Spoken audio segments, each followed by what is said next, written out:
What up? What up? Welcome to Brandon's show number 1. That's right. We got a new show. We got a little bit of new art. Got a new logo. Same name, same intro for now, but I'll work on that over the next few days. Hopefully we'll get everything switched over. I don't want to change it too quickly and have everybody forget what this show is. But good to see you guys. Had a good time with the family. Lots of stuff. Very, very busy. Give me a thumbs up. Let me know that you can hear me, somebody, but I think everything is good. It all looks good on my side. We've got F. Evangelist, Ian Adams, S.E. Montreal. We've got Gary Wybenga, Anthony Burrows, Flat Earth Data, Champion the Underdog, and many more to come, I'm sure. Hope everybody's doing okay out there tonight. Christmas is over. Everybody's relaxed, quiet, sitting around. Hopefully you guys all have a few days off and can relax and enjoy the holidays too. But all's good here, that's for sure. So there has been a lot of discussion about Pebble in the Pond's footage lately. In fact, some people have even doubted that it exists. So today we're going to try to rectify that. We'll probably talk about that quite a bit. I know Travis has got some new stuff out. Hopefully we'll have a couple people stop in and talk with us about that. And Pebble's footage. And who knows, see where else it goes. We can talk about the fallout from the debate with cats. We can talk about anything, really. But it is good to be back. Let's go say hello to everybody in the Discord. Oh, I forgot to shill. My gosh, not a very good shill. Now, where is my shill links here? Let me see here. If you'd like to support the show with a donation, if you do it through Streamlabs, that's appreciated. You can do it however you want, but this is the most effective. The best way you can support the show is by stopping in, saying hello, bringing us some new evidence like Pebble in the Pond does, like Travis does, like a lot of different people do. Come into the Discord, join us in there, have some fun with the constant wave of trolls who try to wear us down, help us wear them down, or just come to the show and chat and listen is fine too. We appreciate any of the support that you give. Really appreciate that. All right, let's go to Discord. So, you know what I mean. Hey, everything went like yeehaw today. What's up, guys? Hey, Brandon. What's up, SE? Good stuff, bro. I like your logo. Good name. Travis. Woohoo! You like that logo, SE? Yes, sir. Yeah, very looks nice. good. Simple is best. Thank you, thank you, thank you. Yeah, I went through about 10 different iterations before I was finally like, you know what? I like that. Thank you. We've got Helvetica Bold. What's up, Mark? Hey, good, thank you. And yourselves? Not bad, not bad. Jeremy? How you doing, Jeremy? What up? Good, good. Good, man. Jimbo. How's it going, Jimbo? Hey, how's everyone? Good, good, good. Good to see you guys. Good to be back, have a show. It's been a week. That was quite a long time. Most of it I spent listening into Discord and Gems while I was doing family stuff, having to listen to them talk shit constantly. Which was I couldn't painful. go at him that much. Yeah, Jeremy was in there a lot. You do a good job with those guys. Yeah, I try. But there's been a couple of doubters about this bottom-up obstruction footage from Pebble in the Pond. And they've been riding my ass for the last few days while I've been busy with my family to show them this footage. So I thought we would start off the night by taking a trip over there. I do have permission from Jem to record in his Discord today. I told him I would be stopping in there to show the footage. So if anybody from this Discord wants to join me over there, you're more than welcome. Hopefully they're not too busy and would listen to me and watch the footage. So the option is to watch on YouTube or join Jem's Discord. Pretty much, yeah. Well, yeah. Okay. Yeah, you'll still be able to watch it on YouTube, of course. I'll be streaming it out through the channel. Right. But as far as being Are in you, the YouTube it Discord, is. we'll pop over there for a little while, get this out of the way, and then come back. So I'm gonna All go. right, sounds good. Cool. I'm gonna go over there now, and I will meet you over there. We'll listen for a few seconds, then I'll announce that I came in to show the footage. Do you remember those? So you guys are about. I had some problems with some kids. What's up, guys? What up? Hey, I was trying to enjoy my Christmas with my family over the last few days, and there was a couple of people who were asking me for some footage of objects on a flat plane disappearing from the bottom up due to atmospherics, and I thought I'd come in here and share that footage with you so you'll shut the fuck up. So I think BD, JJ, any The other real shit talkers? Stone the Glovers that know what's going on, not you. JJ doesn't talk on here, mate. He's just text only. Yeah. Really, Jeff.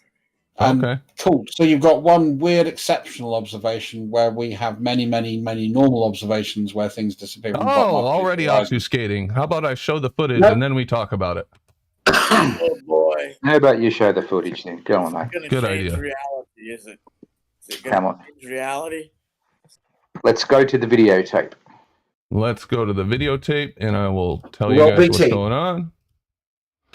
Let me know when you can see my screen. Really good reality. Who remembers- Just changed. That's a hard one to vote for there, Kosho. Can you see my screen? You should see a piece of wood with a very generic red and a blue boat on it. And a couple of safety sticks. I don't know what they're called. Safety wands on a couple of 2x4s. Do you see this? It's exciting. Yep. Okay. Yeah, I see a couple of red things. Fantastic. So I'd like to point out Blue a couple of orange. things about this. You have this blue boat on the left. It's got a blue bottom.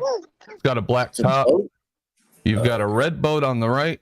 It's got a red bottom and a black top with this little, outlook thing, whatever those are called. To the right of this, you're going to see another picture. You'll see how high it is. Here, let me open a different picture so you can see the entire boat. Hey, does The anybody entire remember the No setup. Fear brand? Do you realize Yep. you don't see what's inherently wrong? Never mind. How about we just kind of watch it and then we'll start here Go ahead, bro. talking about it. That'd probably be a good idea. So here, let me show the picture. Do you see this smaller picture in front of the video now? Just to clarify, when you said you're going to show us boats going over the horizon, you're showing us a representation. of No, that, I didn't. I never said anything about going over the horizon. So anyway, this is the setup here. You'll have to listen to me when I talk. You see this light on the right? It's about maybe 2 centimeters off the ground. You can see it in another picture where there's a ruler. These are all sitting flush with the ground. You can see that this board is sitting flush with the ground. This is in a big garage, a warehouse. The floor is relatively flat. That's not going to play much of a difference in this, although it is a flat floor.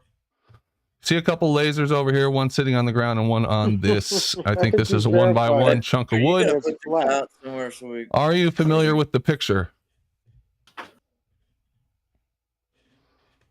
Yes? Does anybody need longer to look at the target?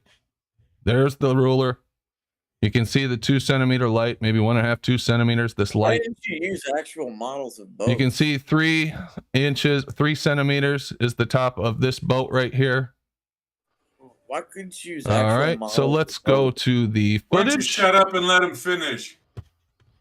Can And he what's do it going to in the happen video in this instead of fucking footage voice is chat? he's going to lower the camera in the beginning to the floor. So he's holding the camera, then he's going to lower it. He's going to open the garage door behind him and let some air in. This is an extreme close-up. This is a 240-foot, 80-meter observation. All right, you will see some miraging even before there's a change in the atmosphere in the garage. The atmosphere is approximately 68 Fahrenheit. Outdoors is somewhere around 30 degrees. It's much colder. Big difference in the temperature between inside and outside. There's a garage door behind the camera, and there's a garage door behind that target. The bottom of the garage door is that black line you see across the center. I'm sad for people who are I'd like to not point out watching. that Do we you have see to the listen to light this? sitting on the floor above the floor. You can see the boats. They are doubled right now. He's now opened the garage. He's going to open it, and then he's going to close it, and you will see the impact to the atmosphere. Okay, this is part one. You'll see what starts to develop within the atmosphere. Nothing Why will are they disappear at mirrored? this point. Go ahead. Why are the boats mirrored? I don't. Did I miss that? Yeah, they are mirrored due to atmospheric. What is it You called? work in a Miraging. paint shop, don't you? It's miraging. It. All right. Okay. Yeah. Is that a paint shop? Yeah, the concrete had some paint on the floor. Yeah, you can see that in the picture. No. It would explain why it's so warm on the inside compared to the outside. Huh? If it's where they do spray painting, you tend to keep a paint room quite warm. Oh, I don't know what kind of factory it is. What's your point? What's your point of all this? Like, what's the point? It just means that's why there's such an extreme temperature difference. This is actually kind of cool to watch. I will definitely give you that. And I always give plaudits to people to do experiments. But it's a very extreme. You know, we wouldn't normally expect to see a 30-degree temperature difference between point A and point B, would we? So I think I'm he was kind of asking on what Joy's point is, Joss. yeah, true point. Sorry, carry on. That's okay. So you're seeing the impacts right now of the garage door opening behind him. Mind you, that's a 80-meter difference in the distance. So that air is traveling through this factory, and you can see it kind of wafting over the floor and causing all kinds of refractive atmospheric effects, whatever you want to call them. And you see the light doubling. Nothing disappears at this point. The bottom changes here. And in just a few seconds, that garage door behind the target is going to open. It's going to open and close. It's approximately like 3 to 5 seconds, I believe. There it goes.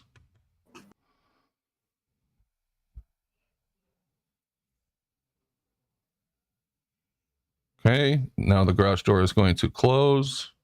Maybe a little more than 3 to 5 seconds. And what did we just see, gentlemen?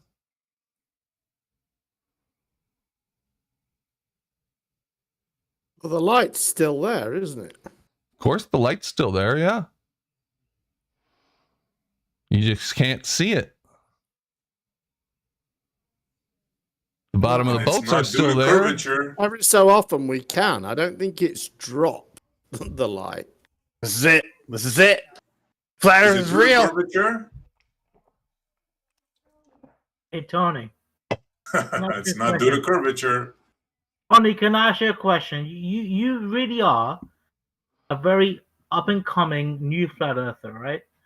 It seems to me like you're almost like on the cusp of being one of the greatest flat earthers to be around. How do you feel about that? How do you feel about that? Did the boats disappear from the bottom up, gentlemen? Is the light visible, or is it not visible due to atmospheric effects only? I'm sorry, Brandon. I don't know. Because- Brandon, I asked you a fucking question. All I'm right, sorry, but who's speaking to me? finish. I think you said the wrong name, but what? Yeah, I asked you. You asked You're very somebody named Tony. up-and-coming You asked somebody motherfucker named Tony in the Branch. You didn't fucking ask me. realm. How the fuck do you feel about it? If you don't mind, we're going to talk Yeah, about this. I'm going to go back to the subject of my visit here. Sorry, maybe I'll answer that question for you later, Branch. Not really interested. No, hold the fuck Don't on. worry, that guy's an idiot. Don't worry, Brandon. Just keep going. The answer is no, No, Brandon. I mean, it's difficult really to see what's going on, but what we can conclude from this is that, different layers of temperature, create different refractive effects, which we knew. Yeah, but in this image or in this video, it's mirroring.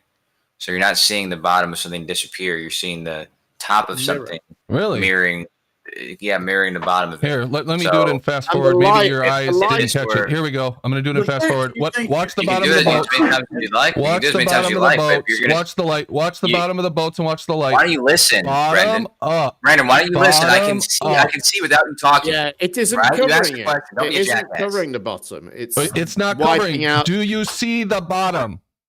See the It- top You have a mirrored. bottom up It's bias. Do you see the light? You have a It's bottom wiping- up bias. Yes, So I what? do see the light, and the light has not moved at all. Do you But see so the what, light mate? right now? So No, what? but when it flashes, I So do what? see it. Is that and a it's no? not- I don't see the light. Right, hold on a minute. Hold on a minute. Let's get this really clear. Do you see the light? I moving? don't Listen, right now. listen, Here, let me pause it. listen. Do you listen see to the the question. light? Hello, you haven't heard the question. Do you see the light moving up and down? Yes, because it's being obstructed don't. from the You do bottom not. up by the show atmosphere. me- Just as show these me- boats. Oh, you asked me a question, wanted me to answer, but now you won't shut the fuck up. That was No, that because was- you're lying. Show I'm me. lying. Do you see the? Yes, Do you see the yes. light right now? Show me where the light is in a Do lower you see position. the light right now? No. Thank you. Right. Do you see the bottom of these boats right now? Let me ask you again, Brandon. Do we see the light moving up and down? You said yes. Show me where the light is in a lower position to its starting position. Away you go. I'm sorry, a lower position to its starting position? What does that Yeah. have to do with Not anything? being able to see it does not mean it's in a This lower is an position. obfuscation and a red herring. No, it's You not. never It said is. that. It's You not. never said Because I'll that, tell you Jeff. why it's not. I'll tell you why it's not. That's a Because straw man. Listen, we see the light disappear. Then I see the light flash back on again. Then I see it flash off again. Then I see it flash back on again. All of those times I see it, it's in the same position. It isn't moving down and being obstructed. It goes on and off. That is very perceptive of you, meaning it's just the atmosphere moving up and down, blocking the light, which is exactly what we have been saying happens for a That's long time. ridiculous. And that's Because- exactly what you see in this photo. You see the bottom No, of it these isn't. boats It obstructed. isn't. That is not what you see And in, not this, the in top. this image at all. You're lying. You I don't am? see that light You know, move. people can Yeah. see, No. don't you, Jem? You know, they can see, they have eyes and they can watch the video that I just showed show over and me over where again. the light is lower. Show me where the light is Here we lower go. than its starting position. There's the Go light. ahead. There we go. It's gone. There's the bottom of the boats. Now they're Again, gone. Do you again, see how it for the comes from the fifth bottom time. up? Bottom For up. the fifth time, Brandon. Bottom up. For the fifth time, Bottom up. pretending Light that gone. the light. Light there. Light Okay. gone. Light there. Light Okay, Brandon, gone. stop Light doing there. that, dude. Stop talking, man. Frightened Beautiful, of me, Brandon, aren't you? beautiful. Frightened to hear it. If you're saying that is moving, that what we're seeing of the light is being obstructed, it's being obstructed by the ground, then you should be able to show me that. You should be able to show me it at least half or partially obstructed by the ground. By the I should ground? be Who able to said see- anything about the ground, Jem? Listen! I should be able to see the light moving up and down. And you going, you see the light, you don't see the light. You see the light, you don't see the light. That is not the light moving up and down. That is the light being turned on and off, or who knows what's happening. It isn't almost said moving up and obstructed. down. It isn't moving up and down. It definitely is not being obstructed by the floor. Definitely Not the not. floor, Yeah. Jem. The atmosphere, you dumb shit. Jem. So how does a clear atmosphere obstruct I something? don't know, but Go you're ahead. watching it You right just now. witnessed it. How does that work? You're watching He it. demonstrated it for you. Jem. Completely see-through atmosphere. Unbelievable, obstruct Jem. You're something. delusional. Yeah, that's Jem, he just saying that demonstrated it. see-through things can obstruct something. That's fucking delusional. You're watching it, Jem. You just saw it, dude. Jem- With your Jem. own eyes, dude. Jem, actually, I think it's worse than that because, he says they're supposed to be obstructing it from the bottom up, but all that's happening in any portion, anytime that anything's gone or not visible, it's because the top half is literally being mirrored to it, and so No it's not shit. so mirroring is not is not something disappearing from the bottom up. That's not the same thing at all. Can you see the bottom of the boats? If you can see the top half of a building instead of the bottom of a building, then you're not going to be confused on what's going on there. Are the You know what I bottom mean? You're of gonna the say, oh, boats that's refraction. obstructed by That's not atmosphere the right now, observations Kosho? that we see. We never see that. Are We the see bottom of the top half boats of the obstructed building by or boat atmosphere? being We see this obstructed all the time, completely. That's Kosho. it. No mirroring. No, how We can see they the be mirroring obstructed all by the time, atmosphere? Kosho. All the time. How can they be obstructed by atmosphere? Where's that idea? You're watching it, Jem. You're looking at it happen. No, I'm not. I'm saying something not very clear. Well, now it's not clear enough to see it. Look a lot. It's all blurry and horrible. Of course Are it is. you It was all the kidding way me? through. That's like excuse number 5. You're 0 for 5. Well, He's calling I've mirroring said two things. I've said two things. I've had to blunder through your deliberate obfuscation of the fact that you know full well that that light doesn't move at all, and Whoever that's said why anything you were about the light moving, Jem? That's why you were desperately trying to not respond to the fact that we can see that You light guys got never nothing. moves. Does anybody have a good reason for this, or does anybody want to Oh, act like yeah, a I already said sane it to you, man. person It's and not- acknowledge it's that not this is in any way bottom-up a obstruction? refractive effect. It's a refractive effect caused by the difference in temperatures in the atmosphere. No so shit. what? Yeah, and when this happens, I mean, when no this shit. happens, Oh my god! You discovered something that everybody already knew about and had been talking about for years. Well done. So you Yeah, knew when that this the happens, atmosphere can reality- block something from the bottom up Yeah. already, No, Jem. when this That's what you're happens- telling No, me. You the already knew that. atmosphere can't. The atmosphere can't. Well, then what's blocking the bottom of the boats and the light, Jem?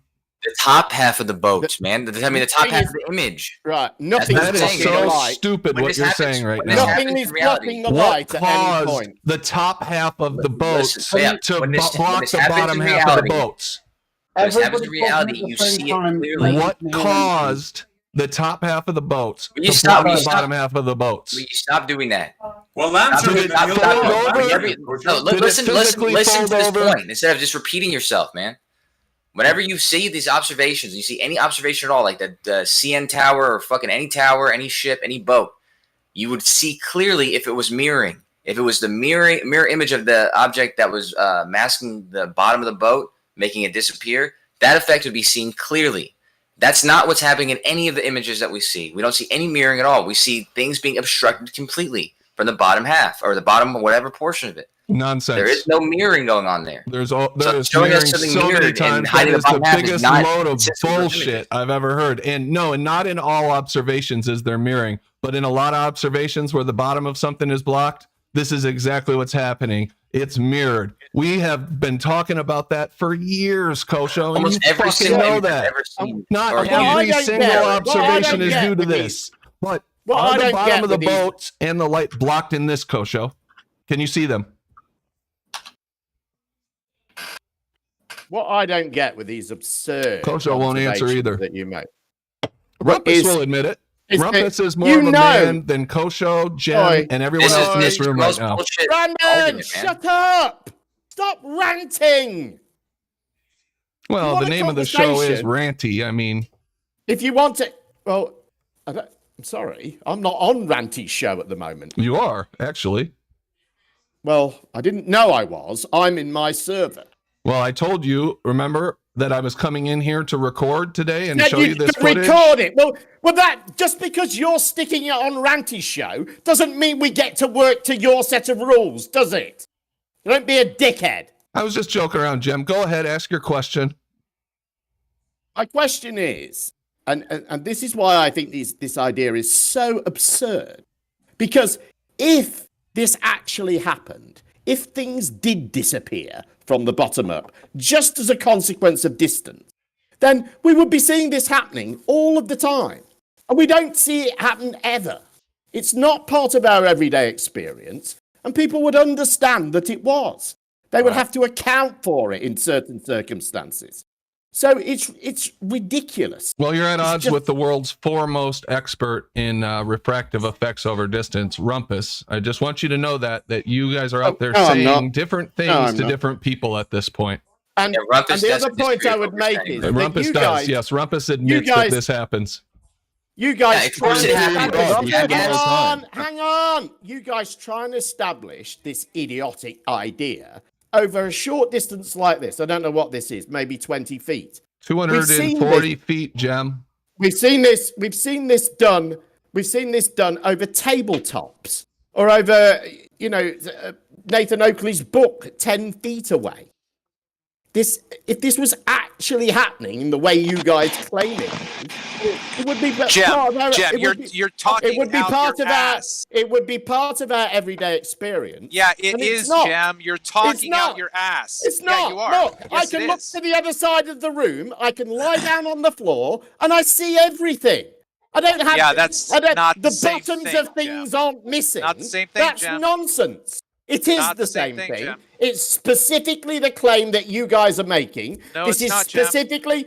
Well, this is things on the floor in this video with a camera close to the floor. So explain to me how that would be different from me lying on the floor looking at objects. So where you go. What angles are you subjected to looking up into space, Jem? You're subjected to smaller angles looking across a plane Earth rather than looking up. You're not subjected to any angles. Who said anything about looking into? Who said anything when you about? Look up, Jem, hello. What you look Who up to, said- buddy? Hello. What you look Have up I to, got to buddy? mute you so I can ask the Yeah, question buddy, you're just a again? goofball. Right. Okay. I'll ask the question again because you're answering a question that some unknown person asked about looking into space. I didn't ask a question about looking into space. My question was about lying on the floor looking at objects the other side of the room.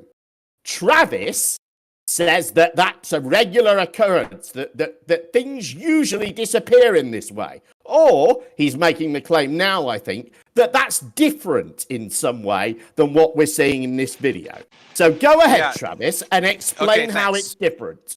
Okay, so when you first made your statement that if you were to do something like this, you would not observe the same phenomenon. And I was assuming you were talking about maybe doing it in your living room where you're not going to have the distance required to get this kind of effect.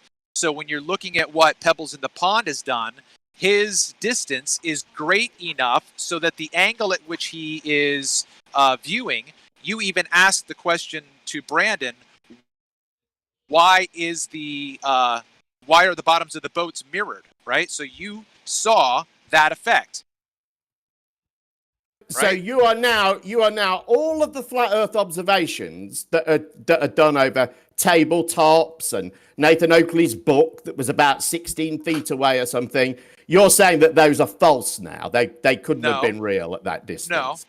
No. Oh, so they can be real at that distance.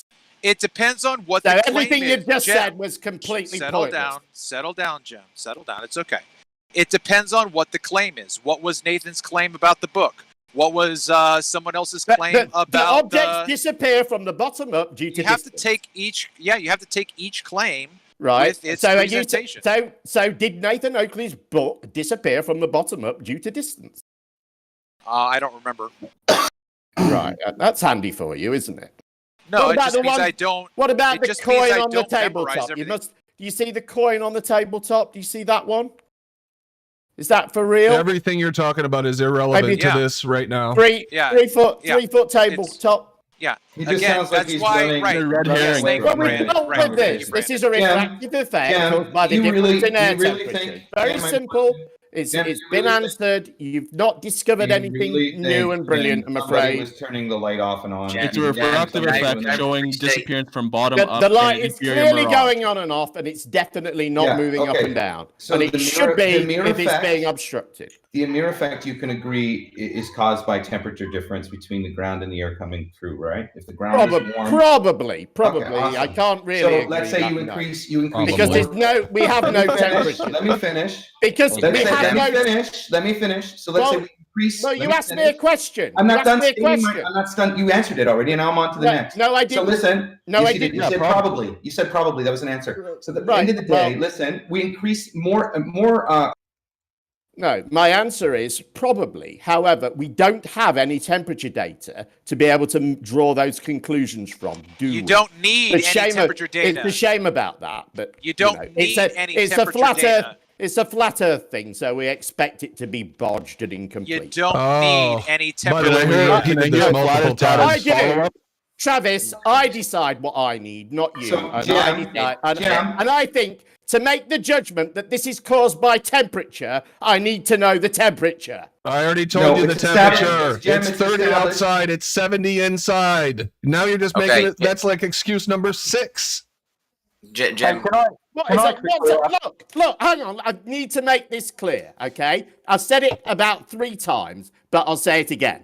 What you've got is some refractive effects caused by the difference in air temperature, okay? No excuses are required. Not 1, not 2, not 6, not any. That's what's happening. That's what I said was happening at the start. That's what I'm still saying is happening. I will continue to say that is what is happening. There are no excuses at all. So keep adding numbers on and pretending that you're getting wins in some way is just you lying. Refractive effects that cause the bottom of objects and a light to completely be obstructed. I haven't made 6 excuses. I've given 1 reason. Bottom up obstruction right here, boys. Yeah, so you're saying that so a difference in air temperature causes bottom up obstruction. Yep. That's what he's I don't clearly see said. bottom up obstruction. You about just the both, claimed that, and we have repeatedly said So that's what's not what we observed, see. gentlemen? What's observed, gentlemen, empirically, is there's a temperature change between the surface causing a refraction, right? That is not observed empirically. There is no temperature. What's observed? Let me finish. What's observed further? Let me finish, please. What's observed Jem, further? can I say something in a second? Let me finish, Yeah, please. please do. Let me finish. So what's observed further is an increase in temperature change, therefore a larger increase of mirroring or refraction. Okay. Neither of those things. To be fair, flat Earth data, the only thing that's empirically observed is the light, the drawing on the thing. There's and a the reason why the doors open a couple inches to begin with. Yeah, hold up, I'm not done. There's a reason Hold why up, the doors man. open We a couple empirically inches. observe the door opening / closing, right? We don't empirically observe the change in temperature. There's a reason why they're demonstrating. There's a reason why they're demonstrating the difference between the door being open at a few inches and versus being full open. They want to demonstrate atmospheric effects due to temperature difference. Yeah, that's fair, but we can't. So we don't let me finish. observe. Let me finish. Let me finish. What's you interrupt observed? me, bro. Let me finish. You're not letting me finish, dude. So what's observed is this process of increasing a temperature difference over a flat plane. When doing so, let me finish. When doing so, we can observe an increase in a mirror effect. That increase in a mirror effect is due to the increase in temperature difference. Okay. The energy passing through, which is light, electromagnetic frequency passing through a temperature difference, causing refraction or mirroring effect, or whatever you want to call it, or let's call it internal reflection. Okay. Okay, great. In terms of observing, this is a video. The only thing we actually observe. There's no point in stating that we don't know if the temperature is changing or not. Okay. Yeah, the temperature is changing. Don't be an asshole. Yeah, it's obvious it is. I know that. So just. Can I ask a real quick question, please? It's just Wise, if you could, please. But then I'd like to. Just who produced this video and where on YouTube can we see it? Well, you'll be able to watch it on my channel to start this show. So it's out there right now. But I will be putting out a standalone video. That's fantastic. It was created by Pebble in the Pond, and I will put it out this evening, so it'll be out there. Do you have on the Ranty channel? I had a follow up. Yeah, right. I just stated this. I need you to really listen and really don't prepare some stock argument against this, because it's very idiotic what is happening here. You're showing us an effect, like Jem had said, called mirroring. Mirroring, in which the top half of an image is going to be mirrored to the bottom half, in which case you're not going to see the bottom half. Okay, this is an effect that everyone is aware of. Now, this is not the same effect that we see or that we present. When a glober presents, a glober in this room, I've never seen a glober in this room present something being obstructed from the bottom up, and then that effect being mirroring. They wouldn't. That's not really something that they would show. So this is not relevant when the question is, how do you explain bottom-up obstruction?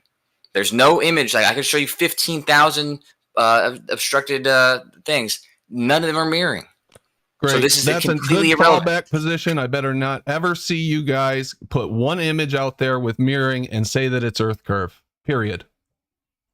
Who's done that? Oh, who's Red's done that? rhetoric.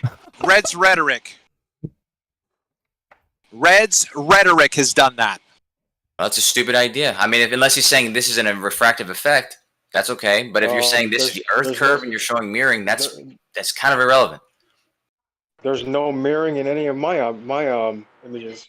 There's not enough. I'll post this GIF again of this ship going over the horizon. So do you at least acknowledge, Kosho, that atmospherics can cause objects to be obstructed from the bottom up? No, I will say specifically mirroring will simply mirroring listen to me. Listen to me. Real quick. No, that's not real quick. You asked your fucking question, and I'm going to answer it. I didn't ask a question. I'm going to answer it. Yeah, no, I'm not going to say atmospherics. I'm going to say this one effect, mirroring. Okay, will simply take the same image not an effect, and layer it upside down over the bottom half of the image. Kosho, not obstructing it, but simply replacing the image. So if you had a building and it was doing this, the amount of building would be cut off by the same building upside down. I think more importantly, Kosho, the most important thing is that if you use a theodolite to measure that angle to the top of the object, it will not be at the correct elevation in the theodolite to corresponds to the math on a flat Earth. It will be lowered by the amount that we would expect to see on the curve of the Earth, because the actual top of that object will be lower than where it should be on a flat Earth. All right, guys, you guys got your video. We're going to leave and leave you to it. And you guys can come up with a few more excuses while we're gone. Good luck. Why don't you come up with Brandon, while you're at it, figure out an excuse for what makes the sun and the moon set. You can keep lying and say that All right. Kick over the hornet's nest right there before we go. That was fun. I think that's enough, though. I think I've had enough for the evening. If they want to continue the conversation, they can come over here. Hope you all enjoyed that visit to one of the most troll-infested, most disgusting places on all of the internet. And as you can see, the fun never ends. So what's going on, Bob? What's going on? Apparently, a just colossal amount of cognitive dissonance is pouring out of Gem Panda. It's like his whole world imploded, and he cannot handle it. He couldn't just say, yes, the light is obstructed. No, it's mirroring. The top of the object's blocking the bottom. It's mirror. He cannot give you one single point on the scoreboard. It's like he's not allowed to. If he ever gives that to you, then he might actually have to accept a little bit of logic, and then it's going to ruin everything for him. He sounded like a caged animal. It was quite remarkable, wasn't it? Absolutely brilliant. Oh, he's in a corner, all right. That rage is and that anger is telltale of wow, he's scared. Yeah. Well, I enjoyed it. I wasn't really triggered, even though I sounded triggered, only slightly. But you have to talk like that over that, or they will just walk all over you. You have to just push through, or else you're never going to get the words out of your mouth. But and what really bothered me is just the blatant obfuscation. I don't see the floor about blocking anything. Well, yeah, the switcheroo. He changed it basically. What they've been arguing, right? It's been the light's not going up and down. And now he's trying to switch it. It seems like over to the floor didn't block anything. Well, no crap, retard. No one's claiming that. That's specifically what we're saying is not happening. The ground isn't blocking things. That's the point. Yeah, he's gonna go insane. He's gonna go plumb insane. Need a rubber room and a straitjacket. Oh, hey, we got Pebble in, the man of the hour. What's up, man? Hey, that was entertaining to listen to. Oh, good. How does it feel to know that you've utterly destroyed this man's worldview just from across the internet? You've reached out and touched this man's life in such a way that it's like he can't cope or something. You know what's funny? The light isn't mirrored on the right. So yeah, the boats are mirrored, which that doesn't matter anyway. What they're saying about the mirroring, we see that all the fucking time. The light is just the reason why flat out obstructed. Yeah, I think if the light would be up higher a little bit, I think we'd see it being mirrored. Yeah, we probably would. The height and where. The mirroring is not just a phenomena over bodies of water. It can be land anywhere, road, don't matter. That heat haze that goes up, that mirroring, it's everywhere. So what they just agreed to, though, there at the end was that none of these, no observation with mirroring can be used as any evidence of Earth curvature. Okay, fine. We're not claiming that that's the only time that the atmosphere impacts what you see. There's multiple ways just the atmosphere alone impacts the way you see what you see. Yeah, the problem that they don't understand that they put themselves into now is if you show them an observation over water, let's say at an island, and the island is in an inferior mirage, you're going to see a limit to the distance of water. The water is going to end visually. So all you have to do is say, why does that water end there? If they say, well, that's curve of the Earth, well, you have an inferior mirage right above that water. So are you now going to allow that inferior mirages happen above the curve, right? So they might not have thought it through, but that's going to be a problem for them because, as I've stated numerous times, the horizon, either with a mirage or without, is always created by refraction. Well, here's the thing, too, is that in this demonstration, it's clear that the differences in air temperatures and humidity coming into, their proximity and doing their thing is the cause of this mirroring and obstruction bottom up, etc. Now, the same phenomena, though it's not 30 degrees and 72 in differential, but over a lake or anywhere, all it takes is 4 degrees of temperature in two different air masses meeting to cause like that turbulence, the haze, that mirroring. It's caused by the differential in temperature of airs as they move over the waters and land and their humidity content. Yeah, good point. And when there's a difference, you get a lot of turbidity and all this visual, optical activity. So one of the reasons why I wanted to, thanks, Essie. One of the reasons I wanted to take that over there was this blew up on Jose's today, Pebble. So you've been all over the place. Somehow it came up during the conversation. Essie, you might have been the one who brought it up, actually. I think I was. And the Rumpus and Erebus and Bob were going at each other. It was Rumpus versus Bob and Erebus, and Rumpus was admitting that this is a mirage obstructing the bottom of objects. We couldn't see it over a flat surface. He was straight up saying that. And what's more, he said that this can cause... He was fighting for it, bro. He was fighting for it. He would not back down. He sounded like a flat earther. He could have been me in that Discord over there. That's how... Yeah. I mean, it was like 30, 45 minutes long. They said he flip-flopped. They said Rumpus flip-flopped on him today. That's how bad it was. That's right. And then Jose called me a MF because I just mentioned that atmosphere can block from bottom up, which has been my claim for about a year and a half now. And Jose went berserk and started cussing at me, called me a MF. Sounds like someone hit a nerve. They are losing it. Oh, that was too and funny. So I wanted to go over there before they got their fucking story straight, because that was going to be, they're going to talk about that Rumpus versus Erebus and Bob, and you know damn well they're going to come up with their story over the next couple days. They're going to come up with some I don't know if you saw bullshit. me. You probably were busy, huh? What's that? Brandon? Yeah, what's that? I texted you so you can show that video, the one that you showed right now, the garage, because they were saying, no, it can't happen, blah, blah, blah.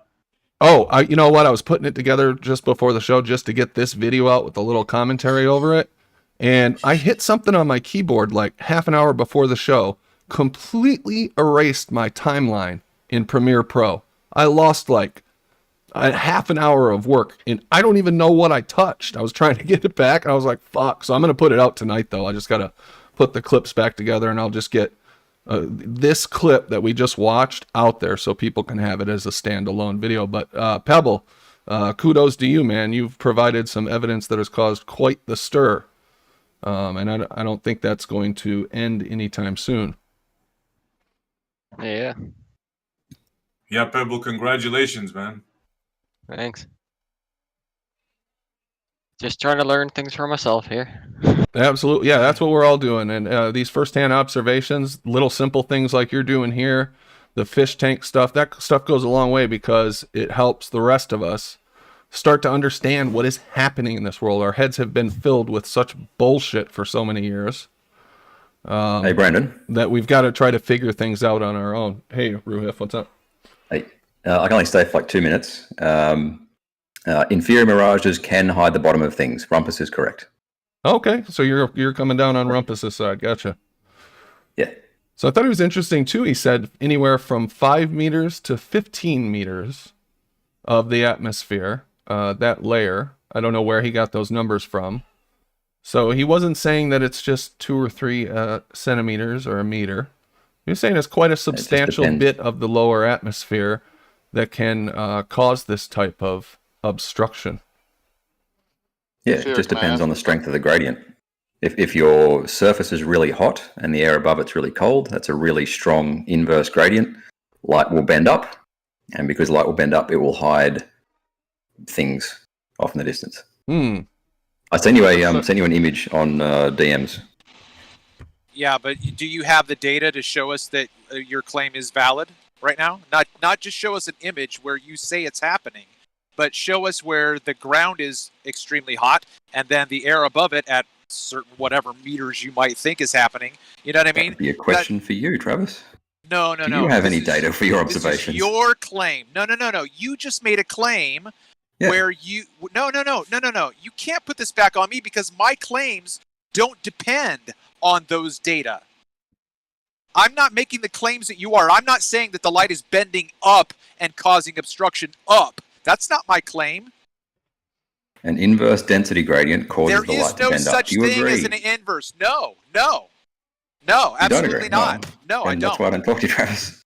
Yeah, we want to see some empirical evidence before this. Right now, you've given us a sketch and said this is how it works. Yeah, this is what happens when light bends upwards, and light bends upwards when the density gradient is inverted. Yeah, I'm not going to agree that this is what's happening in that Pebble in the Pond footage.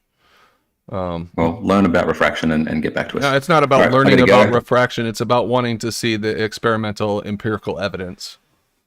Yeah, all right. See you. Bye. I agree with Rumpus. Rumpus is correct. See you. See you.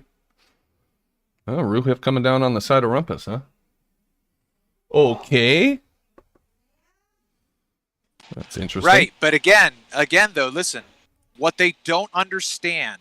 Okay, so let's just take my or whatever. I mean, I'm using mine because I don't recall Pebbles is having this display as prominently. So that's the only reason why I'm defaulting. If we use my lighthouse, where the lighthouse is mirrored on itself and you cannot see the cannon in front of the lighthouse, right? So they're giving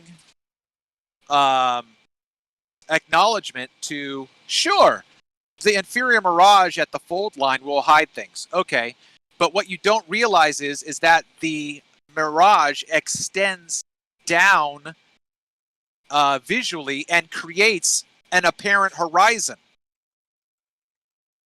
And when you show them those things and ask them what is creating the apparent horizon here, they never say the mirage. Ever. They always say the reason why you can't see any more water is because that's where the curve is. Yep, absolutely. And even if they say that there's something going on in the atmosphere refraction, they always say, well, that's a result of the curve being there. It's indicative of Earth curve. I mean, they have got this sophistry down so well, it doesn't matter what we show them, just like we saw in there in Gems.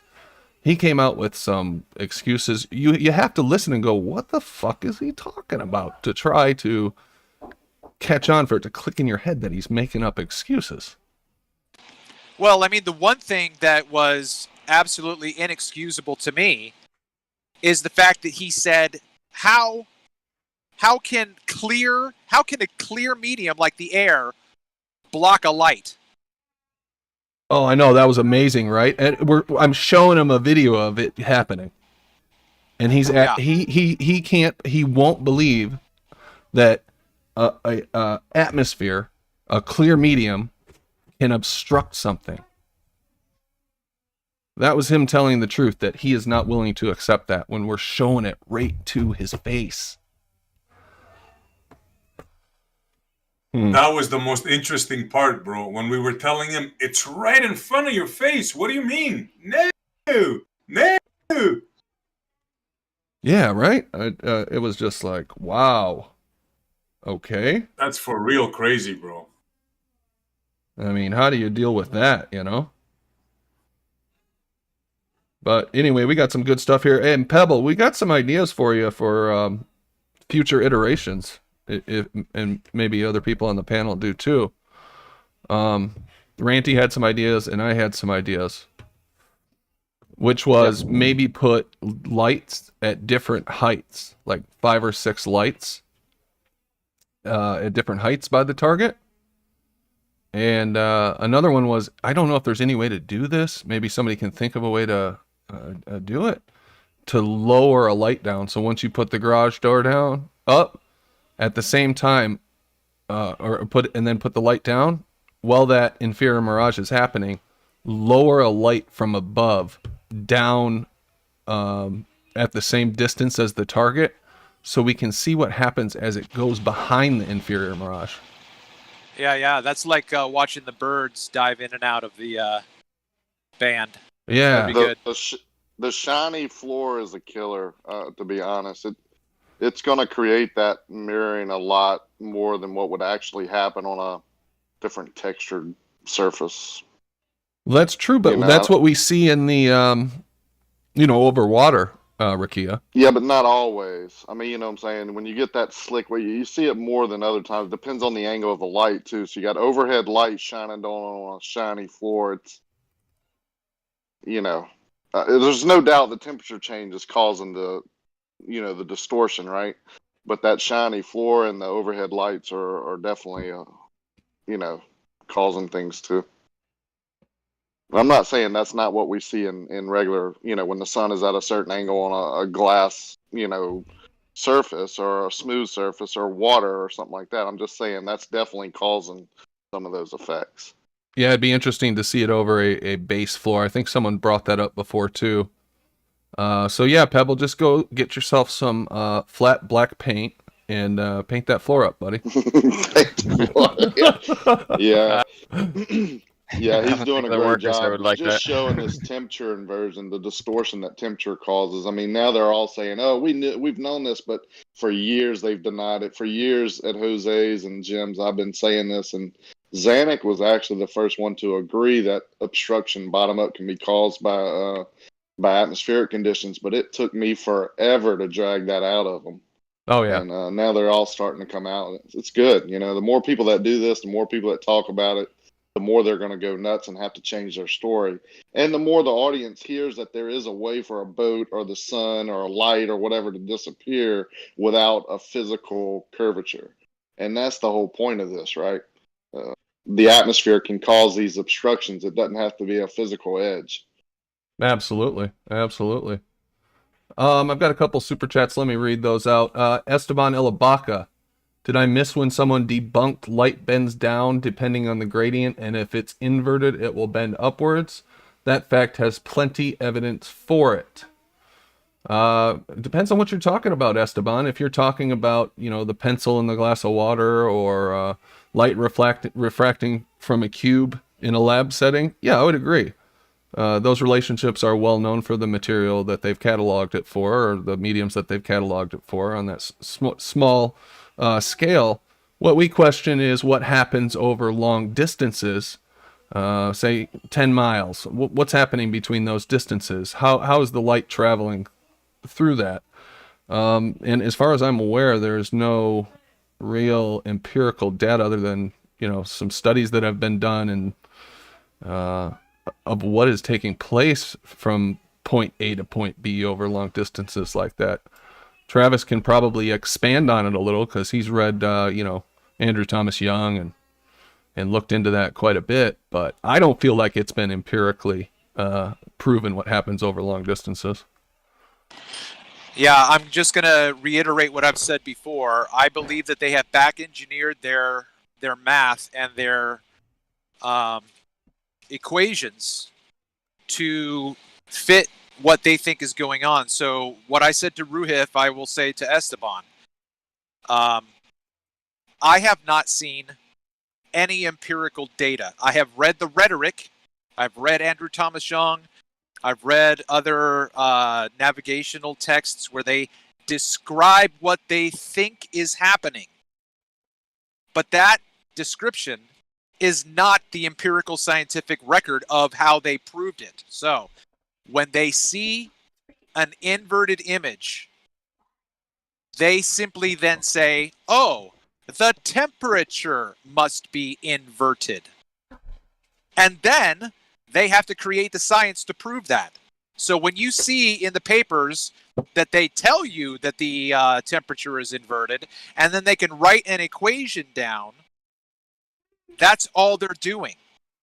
Because you can't, and at least, again, I've said this too, if I were on that board and this guy presented this material and I said, did you measure the full distance across your observation? If the guy says nope, then I'm going to say, then go back and do this over, because they haven't done that. They have not measured the entire observation from point A to point B. Yeah, well said, Travis. Thank you. B-ball for life. So what happens when there's no mirage? Is there still obstruction? And I think that is a fair question to ask. And, you know, Kosho got into that a little. He said, well, we don't show you pictures of it where it's mirrored, which I disagree with completely. But there are obviously pictures where there is no obvious mirroring. So we've talked about that quite a bit. The proximal looming, where the foreground is loomed up, different observations that we have from Travis, where we can see that band above the actual water come and go, where it looks like it's ramping up and that the top is like torn. The top of the water looks torn. The amplitude between the wave crests doesn't decrease in the normal rate we'd expect for water going towards a horizon. There are other things that are happening besides what Pebble in the Pond has captured here. We are not saying this is the end-all be-all of atmospherics at a distance, and we're not saying this is the only reason that things can be obstructed from the bottom up, how it happens here. This shows that it is possible, as Rakia stated, it is possible for the atmosphere alone to obstruct objects and even lights. So who's to say there's not another flavor of atmospherics similar to this that takes on the form we see in some of those other pictures? Why wouldn't it present itself in more than one way? Anything to add there? I'll just add that I think there was a channel that just put out a premiere today on Proximate looming. So B-ball for life, if you are actually interested in learning something, then I would suggest you could watch that video, because that describes and offers up a proof of concept where you don't have mirroring, but you do have obstruction due to refraction. What's good is just asking the question means that he's in need of more information, meaning he didn't really know enough yet. No, he's asking because he's asking because he doesn't believe that there is an explanation, and he actually had, because I've been at him on his observations since he did them. 8 days of observations, and I've said the same thing since then. I've called it proximate looming ever since then, and he's still like, well, is there an explanation? Yeah, B-ball's a true believer. Go ahead, Pebble. Yeah, are you gonna add the footage I sent you yesterday do the video? Well, I was going to try to get just the this footage that we've been reviewing out just as a quickie, but yeah, maybe since I have more time, I was trying to get it out before the show, but maybe I'll just throw them all together. All right. Yeah, but I definitely do plan on putting them all into one video at one point. Might as well do it now. I got the time. Yeah. Did you get the distances and or? Yes, I think so. I have it in an email from you, and yeah, I got them. Yeah. If I have any question, I'll hit you up on Discord. Yeah, because one of the videos was 5888. That one, the door played tricks on me. It didn't want to close, so it popped up again. But I think that's still interesting how in the beginning you can't really tell that there's any miraging or other effects happening. But as soon as the door opens, then we get the mirroring effect. Yeah, I like the different iterations that you've done. Okay, 5888. Yeah, I got that one. Yep. Oh, okay, cool.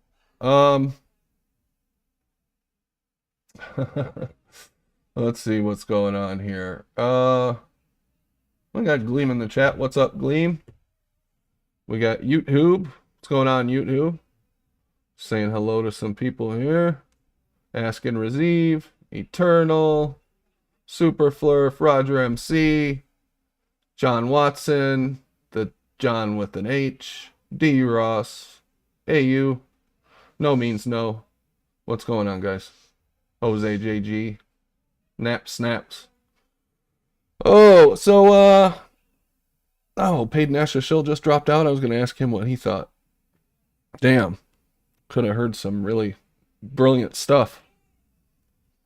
Travis, I don't know if you're somewhere where we can look at your new footage, but that was kind of a good segue to the proximal looming yeah, stuff. I mean, I'm driving.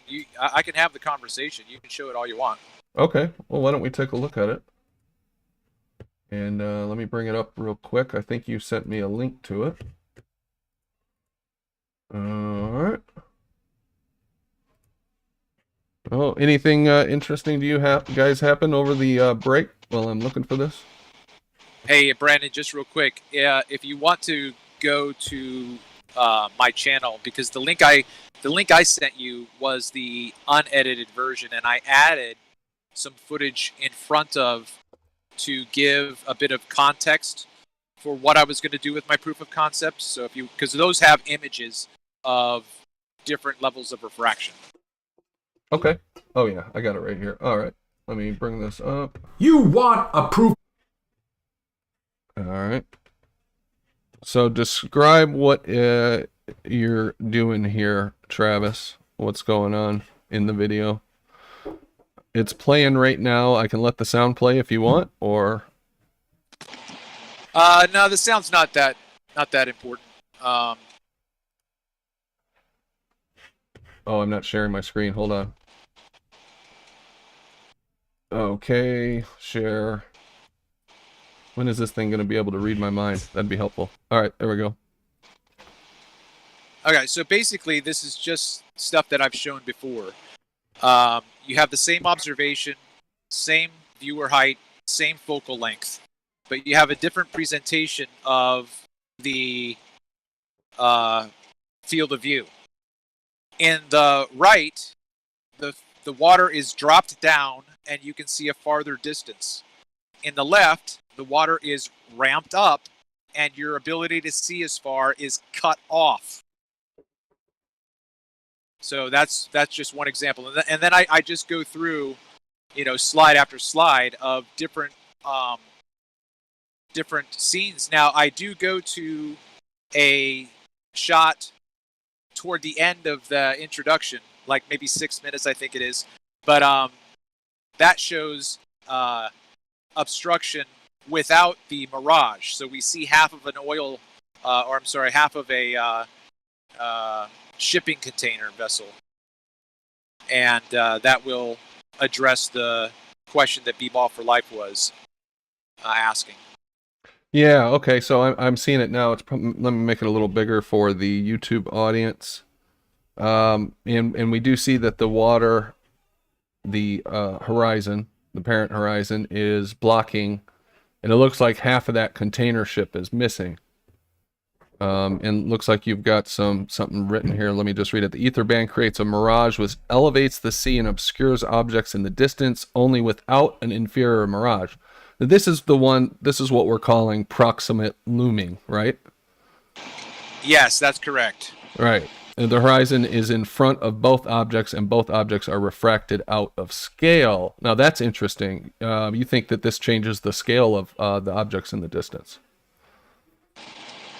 So if I were to give someone with CAD or whatever the dimensions of these oil platforms, and they created a digital image to scale, and then I said, okay, this oil platform is 10 miles away from me, what's the scale going to look like? If I put up his scale of what he thinks it's going to look like mathematically next to the image that I have, it's never going to match. Ever. So that's why I said that the medium is affecting both the oil platform and the crater in the background. When you say mathematically, what are you referring to? The angular size calculations or something else? Yes, the angular size, yeah. Okay.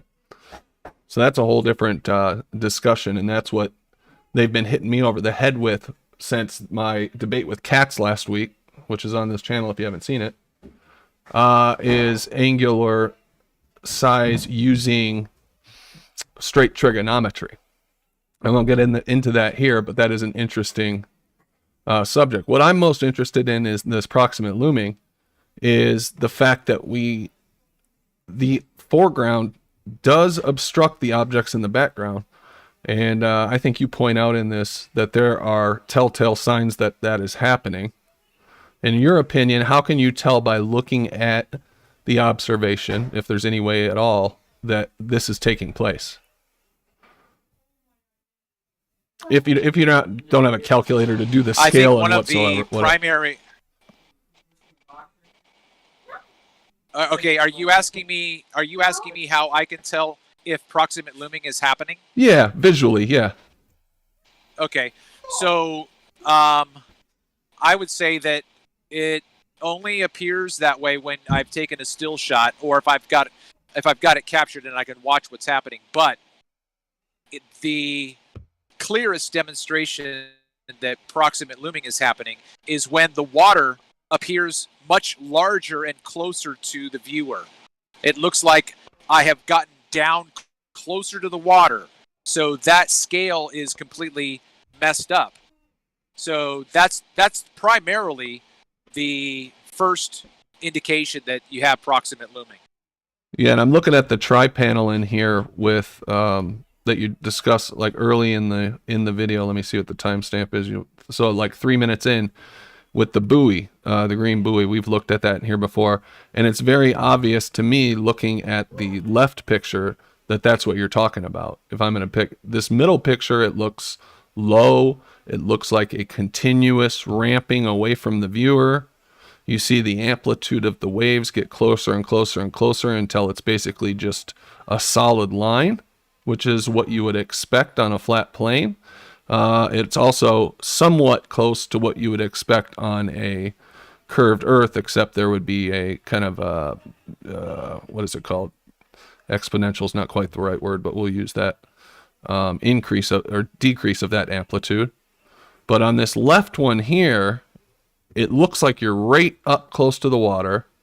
You don't see that low ramping off into the distance. It's like you're only seeing like 50 feet of the water, and it looks like a wall in front of you. Right. Yeah. And if you...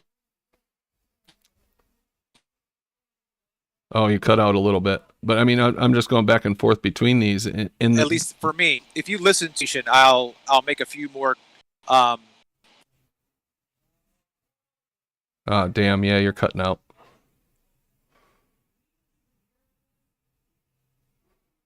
CB radio must have overheated.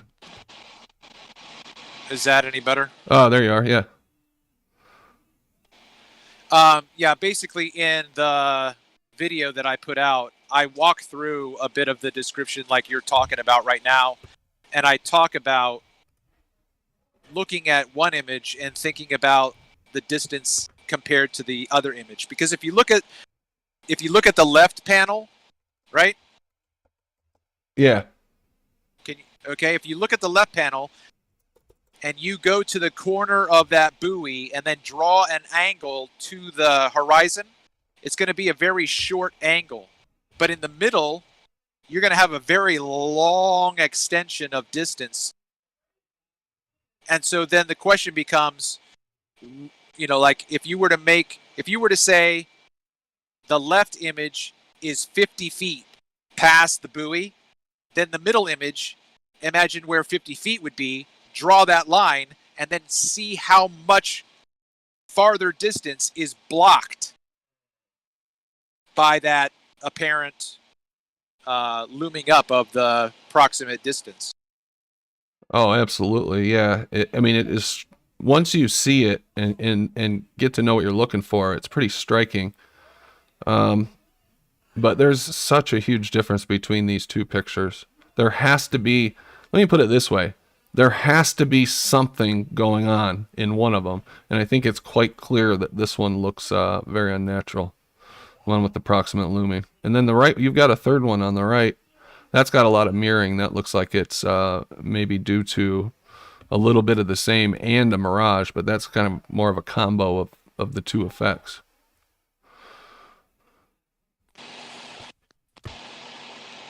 Yeah, there's a number of things going on. It's not just a static, one effect is only happening. Yep, exactly, and that's what we've seen in all these exposures over the years. Okay, then it gets into you've got a demo after those pictures. You want to describe what you're doing here? Give me a minute. I'll be back on the mic. Yeah, so if you want to just go to the very last part of the video where I am raising up and lowering the Fresnel lens, that way you can go through the whole process, because primarily the beginning of that video is just my process of trying to figure out how to do it the best way, and I just keep everything in. I speed a few things up when I'm taking my time setting things up, but at the end with the yellow pencil, you can see how I'm playing back and forth with raising up the floor to block the ship in the distance. Gotcha. And obviously, the lens is a stand-in for whatever is happening in the atmosphere. You're not saying that you're drawing an analogy, but you're obviously not saying that the two are the same, right? How would you characterize that, Travis? Yeah, well, it's very difficult because I have to use a completely different medium, not like pebbles in the pond, right? The guy is able to use real life air temperature to create his effect, but I don't know how to create this effect in the air. So the only way that I can do it is the same way that Rob Skiba did his Chicago skyline and the sun setting. You have to use an artificial tool to simulate, right? Model. You like models. This is just a model to demonstrate what my claim is. And my claim is that the atmosphere is acting like a lens, raising up the close proximity of the ground or the water to block the distant object. Yep, absolutely. Yeah, it makes sense to me. I wonder, is there any variables that, you've been out there taking pictures a lot, that are common, such as it's a hot day or the sun is in a certain position or it's very humid, that you can kind of correlate with when you see this proximate looming, or is there's nothing that you've pinpointed yet? Yeah, I do believe that data would be helpful, but my knee-jerk reaction is I have seen this stuff January through December. I've seen it in every month. So I don't know that they're you know, if you can see this kind of effect in January when it's really cold, if you can see proximate looming in January, and then you can see it in June, my suggestion would be that there's something else going on other than temperature that is a factor, and that's just I just don't have the equipment or the time to investigate that. Humidity, changing air temperatures, 4 degrees difference. Well, whether yeah, hot or yeah. cold. No, I get that, but when the temperature in January does not have high humidity, and you get the same effect in August when there is high humidity. Well, it doesn't mean there's no humidity. And again, there's a variation with every temperature, every degree in temperature of how much water the air can hold. Even in the winter, when it goes from, say, 33 degrees, freezing point, just above, to 37, I guess, that's enough to cause, like, the fuming affects other stuff. Just 4 degrees temperature between two air bodies. What about USC? You've been out there a lot taking taking pictures too, and even Rakia. Have you noticed this same phenomena, and have you been able to tie it to any conditions? I haven't really done that many observations to really comment on this. I've done like a half a dozen, so I can't really say much on this. Okay. What about you, Rakia, if you can talk? Have you seen this out at Lake Pontchartrain at all, this type of proximal looming? Is it proximate or is it proximal? I think sometimes I'm saying both of them. Proximate. Proximate. Thank you. Yeah, that makes sense. There's a word right used in now, optics, proximal, but that's what I keep getting confused with. Go ahead. I wish I lived at Toronto on the lake. During the summer, no joke, there's locations, and lots of them, where you can look out on the lake and you can see the evaporation and clouds forming. Literally little mini cumulonimbus clouds. And they just get bigger and bigger and float off and pinch off, and then another one forms. And you can have a dozen of them spawning across the lake, different places, different areas. And there's a lot of visual effects, like, because there's temperature gradients between these spawning little clouds off the lake there. It's really an amazing thing to see. You pass some time down there and you see clouds being generated like that. It's a trip, man. But you watch these cumulonimbus being formed on the lake and pinching off, floating away, get bigger and whatever. Rain out somewhere or evaporate. But you see their source. It's amazing.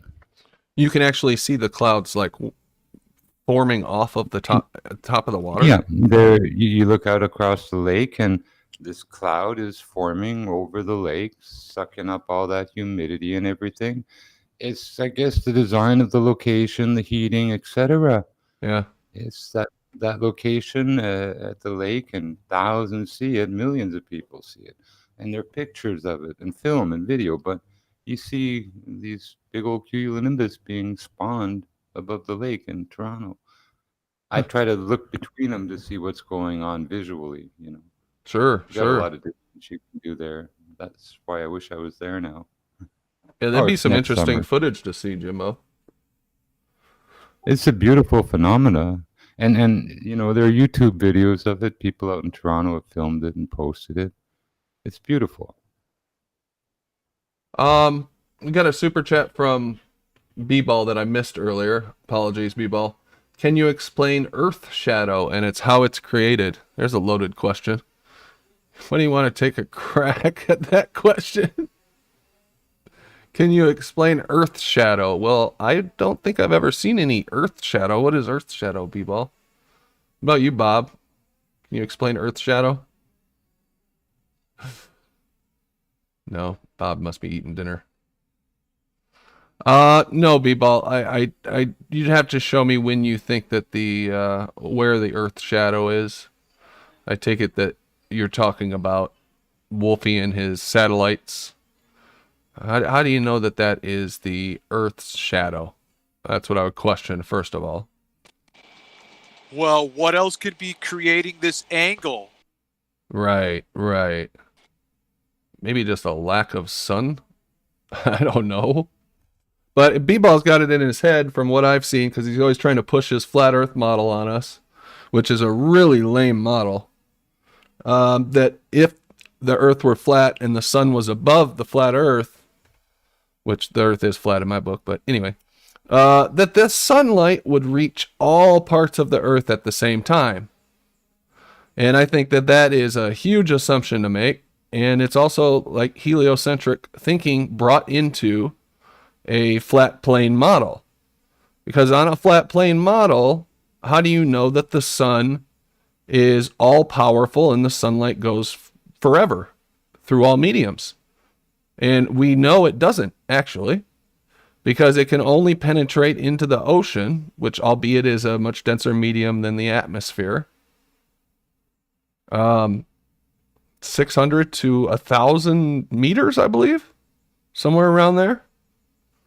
And then you can't see any sunlight. The sun is extinguished even at noon when it's right above you. Dive down into the ocean, and you will not be able to see any light. So what's to say that's not happening through the atmosphere, B-ball? Why do you think the sun is so powerful that it can go through anything for infinite distances? Because you got your head wrapped around that spinning ball model. That's my answer. You know, it's not directly related to this conversation, but in chemistry, they name things. A lot of chemicals have different names. There are some called helioderivatives. The one I love is called heliotrope.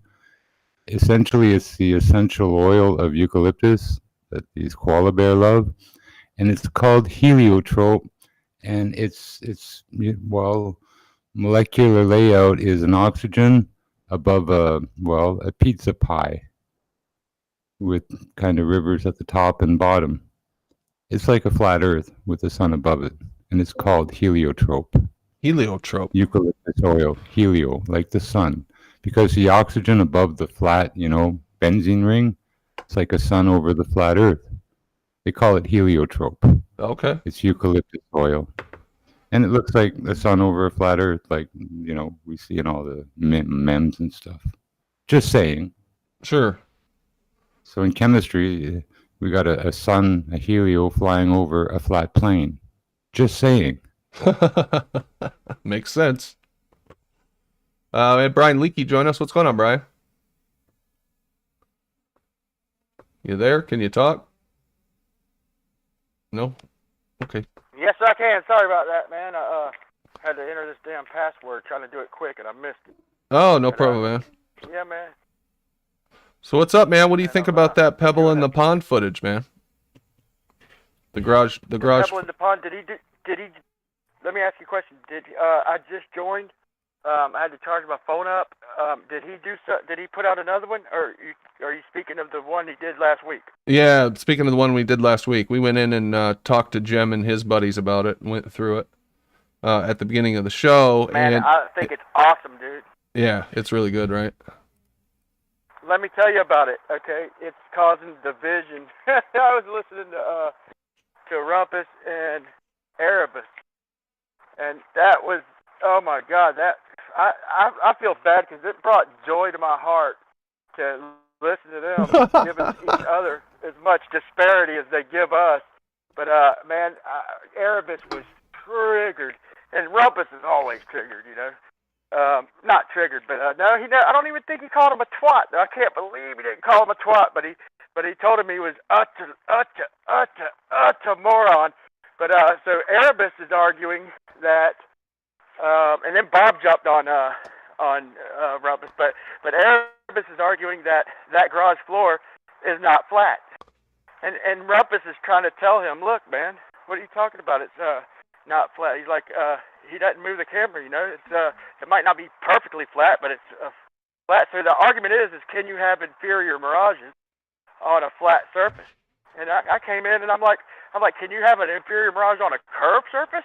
That's the question. But Erebus is I never really, my phone died, so I didn't get to hear his whole argument. But man, they were going at it, man. So check out Jose's. I'm gonna play it back after this stream. Yeah, I listened to it live. We talked about it a little earlier, but it was pretty hilarious, man. It was fantastic to hear him going. Now, his main argument was that the floor isn't flat, which doesn't even make any sense, because Rumpus is right. You can see the bottom of the objects, but we've got the guy here who shot the footage. And Pebble, I think you've said before that you don't think it's perfectly flat, but pretty much flat enough. Flat leveled warehouse floor. But look, man, I wanted to point this out. I don't know if I've ever. Sorry, go ahead. I don't know if I ever mentioned this to you, Brandon, but go into this property I'm trying to get, but go into this place is a lot of asphalt, and a lot of little long stretches, and it's Florida, so it's hot. And when I was out there in the summertime, there's road mirages like crazy. So I was trying to film some of it, and I was shaky. I wound up pulling over one time, and so I was noticing, man. I mean, you could learn crazy things when you know the distance stuff with this miraging, but it looked like cars were. I'm gonna get another video of it, but it looked like cars were a couple miles away, and I mean, we're right up on you where the mirage is when they're literally a couple miles away. But my point is that on the couple spots of the road where it bent down and you couldn't see no road behind it, there was no mirage. So in other words, if there wasn't some kind of background, like at least trees, but mainly more road, it wasn't even mirage. So the miraging was happening in between the dips in the road, literally. So if it was a big dip, it would be a long mirage, So in thinking about it in 3D, it wouldn't be taller. It'd appear taller in 2D, but it was literally longer because there would be a very long gradual dip in the road, like about 50 feet. But then most of them were about 10 feet, or 20 feet, little gradual little dips. And the mirages were in all the dips, but where there was no background, like in other words, a curve going downward, where you couldn't see no more road, no miraging. It was the craziest thing. I'm having a hard time explaining it, but I'm gonna try and get a video. I'll put it on my list. All right. But Pebble, what were you saying about the floor being flat in the garage? Yeah, so there's like a few dips along the hull, but you can't like see them with the eyes. But there's you can feel them when you roll a tire, like wheels over it. You can feel like it. There's a slight dip. Yeah. And then that wouldn't hide the light though. No, the lights higher than the dips. You were very honest about that, man. You disclaimed that the first time you presented footage, that it wasn't perfectly flat. There were minor dips. Yep, he sure did. And I think that's straight up. That's straight up. I see we've got Jeremy back in, and Kosho has jumped in as well. What's up, Kosho? Pebbles next. Kosho, Here to hold on a bleed second. some more, gentlemen. Bleed on. Next time you do it, Pebbles. Sorry, Jimbo. Next time you do this, Pebbles, just a little suggestion: raise the camera up. Yeah. When it's after it disappears, once the light disappears, raise the camera up and then put it back down so people can like see.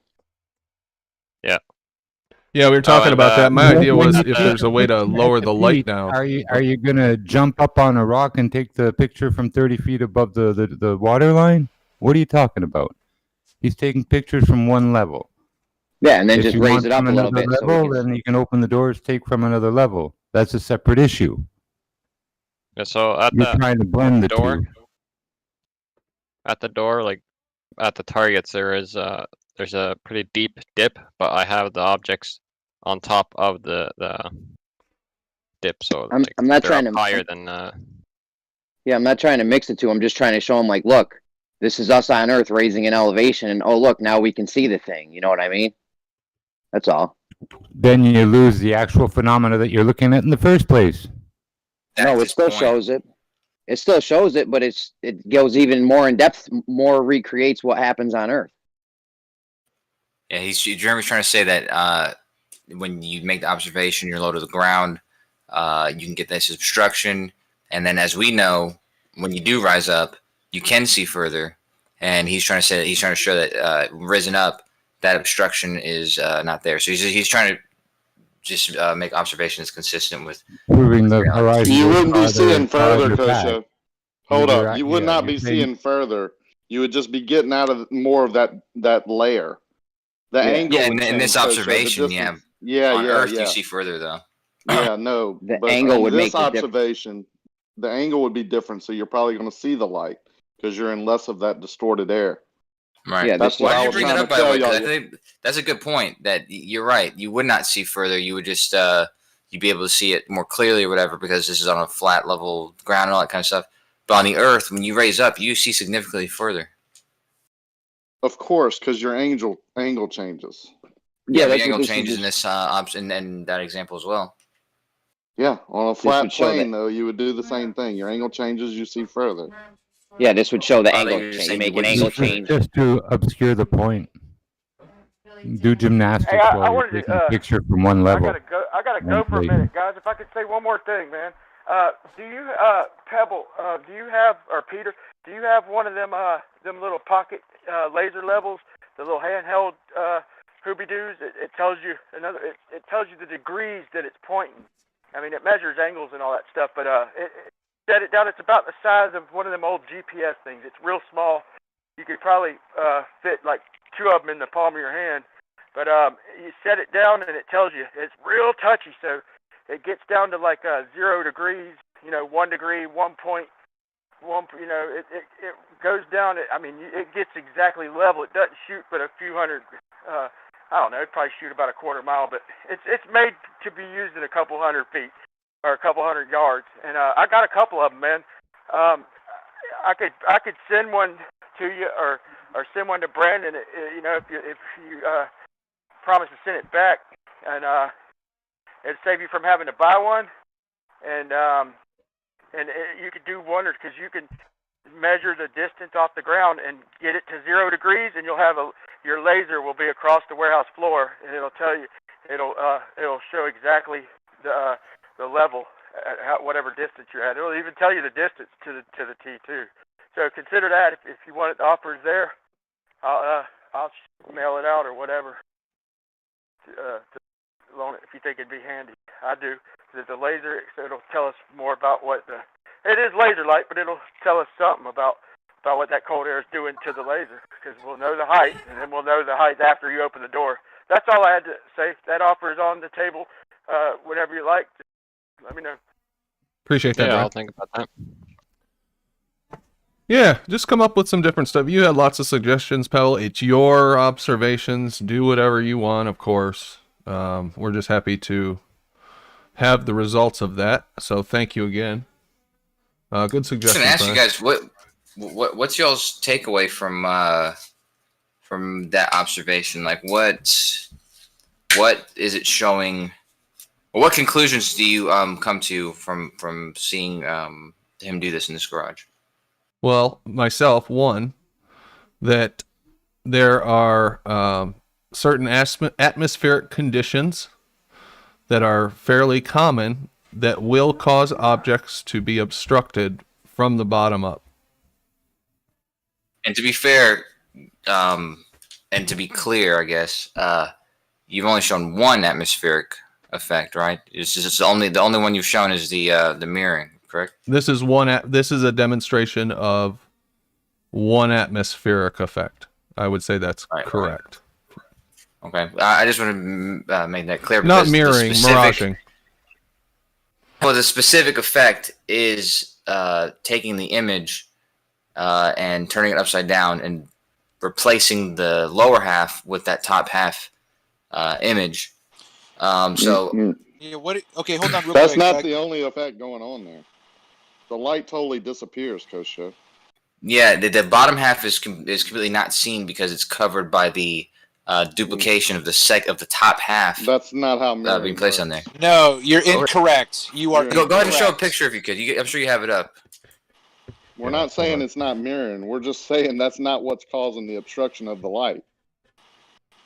That's what you're Let's trying go to ahead and say. let's take a look at it. Let's see if Yeah, but this is kind of a weird kind of double talk is what it sounds like to me, Kosho. It sounds like you're saying, oh no, the bottom's not obstructed. It's just that the top is mirrored over the bottom, so you can't see Well, that's it. your fault. That's your fault for putting your words Can you in my mouth. clarify for me what the hell you're talking about? I've said it. I've just said it clearly. Is the bottom obstructed? Is the bottom obstructed? I didn't say the words you said. What I said was... Can you answer me yes or no? Is the what bottom I said obstructed? was And that'll there's clear a it top up. What I said was there's a top half of the image. That would clear the it up. top half of the image then replaces the bottom half of the image. So with a that would duplication of clear it same up top half. really, really clear for me if you could just say yes or no. Is the bottom half of the objects obstructed, or is the light obstructed in this video? The image is not seen. I wouldn't call it obstructed because then that would mean some physical obstruction. But it's not seen because it's being replaced by the top half. So it is not just visible. duplicate. Can we use the word visible? Is it visible in Yeah, the bottom half pictures? is the bottom half is not visible because you. the top half is duplicated and layered on top of it. Where And for that where is reason, the okay? That's you fine. can't see the bottom half. I don't care why. All I'm saying is Yeah, it but is not that is visible. important, though. It is not visible. The bottom half and the light are obstructed by the Sure. atmosphere. Yeah, that is an important distinction though, because in the observations that are seen when we're trying to show the curvature of the Earth, like Samley's Bridge or any ships going over the horizon, we're not looking at these effects. We are like sometimes. if we were seeing these effects. I know you said earlier, Red's Rhetoric or somebody else had presented some evidence and said that was Earth curvature, but I particularly would not do that just because it might make it What are you more talking confusing. about? And it's not needed. You can simply find a building or anything like that and see it obstructed, and there's no effects like this. So What are you talking about? I mean, I don't know what he's talking about. We do see those effects on Soundly's power lines. There's miraging, mirroring. There's all the effects that we see here. You're just trying to introduce that this is just mirroring, and it's not. You're wrong. Right. So why? So you're telling me that in this image, the top half of the image is not duplicated and replaced over the bottom half of the image? At some points, it's mirroring, but that's not what's causing the. I'm going to call it obstruction. It don't have to be physical obstruction to be obstructed. We can't see it no more. It's obstructed by something. Okay, show me the claim is that it's atmospheric conditions. Go ahead and find for me when it's not doing that. Then what are you talking about? I'm not. When the bottom is denying that hidden, but it's mirroring. not duplicated. Who cares if it's saying you're wrong duplicated? when you say- yeah. Because that's important. Because in our observations that we see, this is not something that we see.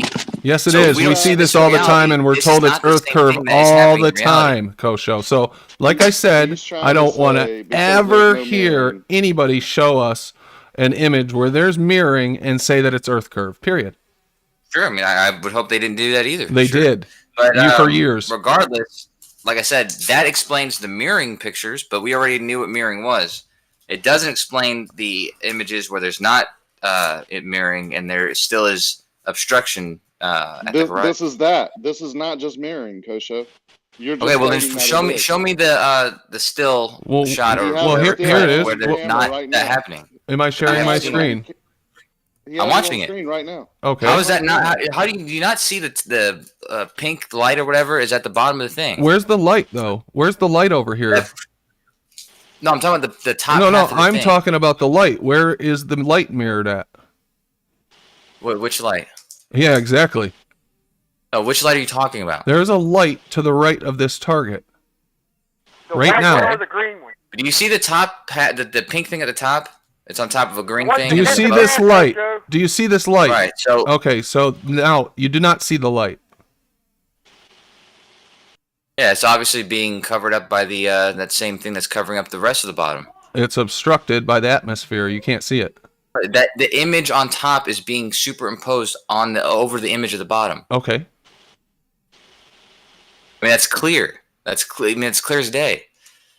No shit. Yes, we see the mirroring. We see the doubling. That's fine. So And that's what's causing me not to see the listen, object. I know you're trying to minimize the importance of this footage. It's not going to work. One, Important. but This is important. also we're not claiming this is the only atmospheric effect that can possibly obstruct the bottom of images. We're not saying this is the end all be all of obstruction or atmospherics, and that this proves flat Earth.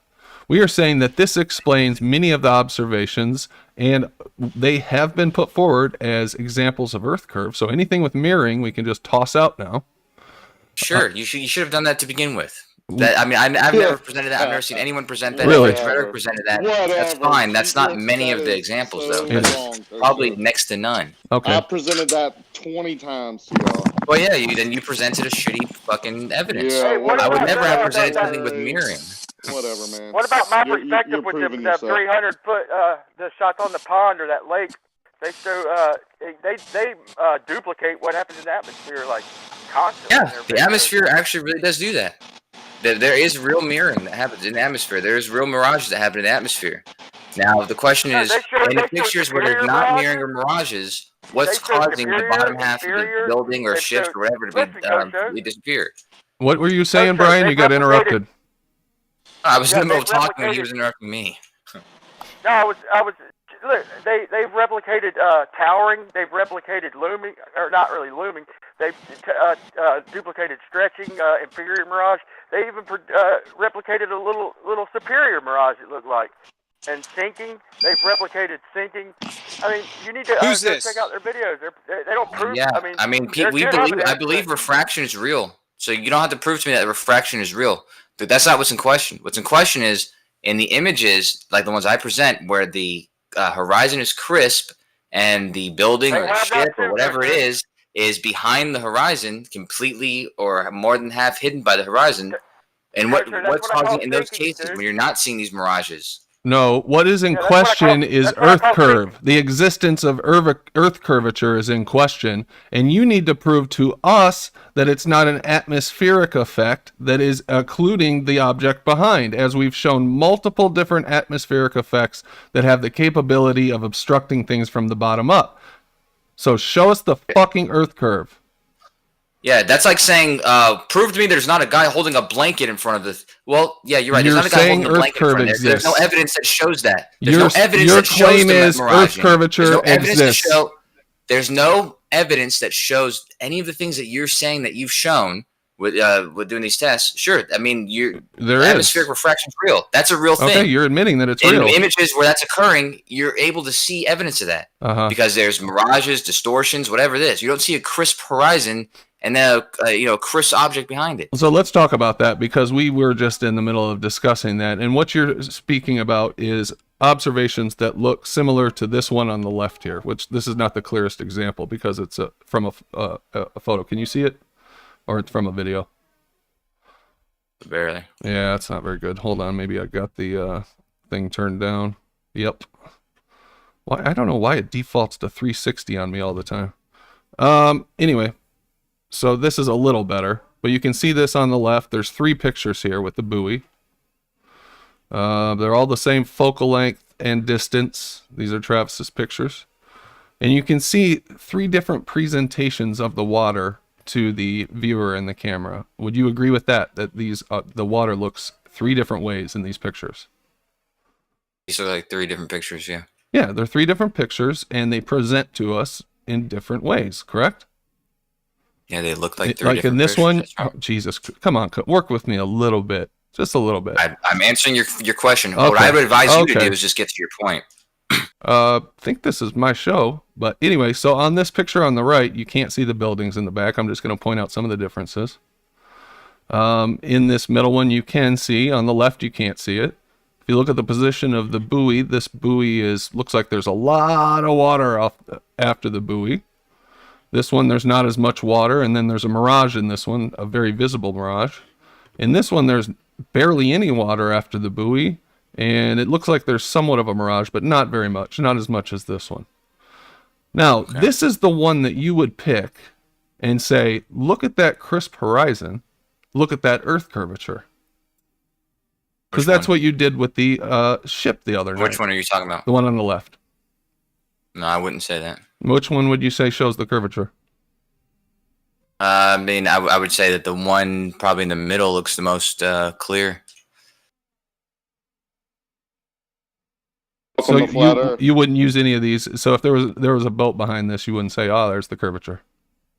I probably would if I was trying to show the boat being obstructed by something. Sure. And do you think that this one on the left shows the natural water horizon? The natural water horizon? The geometric horizon. I mean, I'm sure there's refraction in all three of these pictures. They just have there's just different amounts and different effects, and they look different. This isn't a gotcha, by the way. This isn't a gotcha. I'm just asking you to consider the differences. Answer the question. Okay. So what we are asserting is there is something called proximate looming, meaning looming of the foreground to block up the background. And you can tell when you look at the water, there's signs of this, such as if you look at this water and you see the amplitude of the waves and the shallowness, how it looks like it's a very shallow water and a ramping up, a very steep ramping up, it appears, of the water when compared to this, which is, as you said, a clearer, more natural picture. You can see the amplitude of the waves goes off. They look like they go into the distance, tighter and tighter and tighter until they get to the horizon. This one looks very natural, right? You said it was the clearest one. This looks unnatural. What looks unnatural? Yeah, this proximal zooming, I've been told by Rumpus in the past that that's not a real thing. Well, maybe it's got a different name, but we're on the cutting edge of science right now. Yeah, okay, so look, we're just going to go with that, right. okay? Right, Kosho. Are you sure about that? What are the odds that you guys may just be a little bit wrong?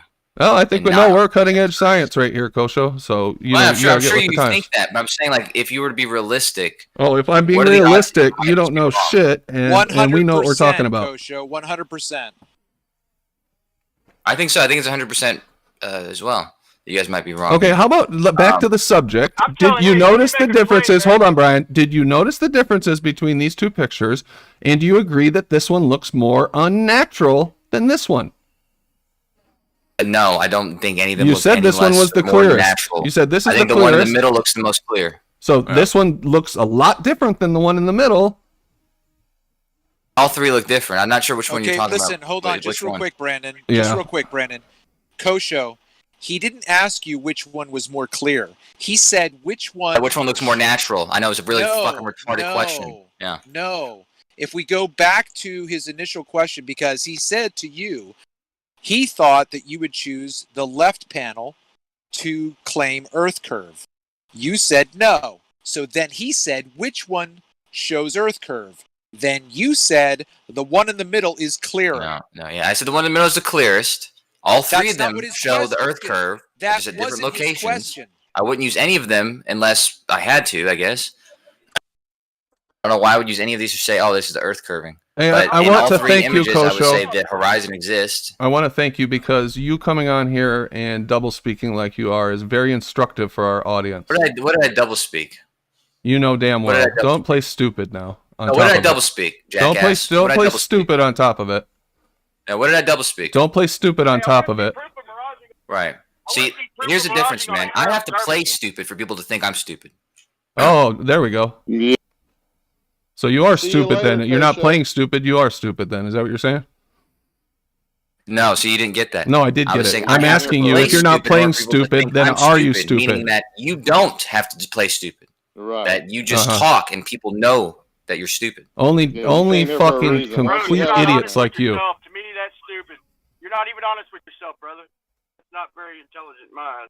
See if you can point out how I double spoke. See if you can have a straightforward conversation, Kosho. It's very obvious how you double spoke. Point out how I double spoke. No, I don't think so. So how about we just talk about this phenomena, and do you think it's possible there is something that behaves as we have described this proximate looming, where the foreground looms up and causes the water and the foreground to look unnaturally ramped up and shallow, as opposed to a more clear, as you said the middle picture was, view? Do you think that that's possible, that there is an atmospheric effect that does that?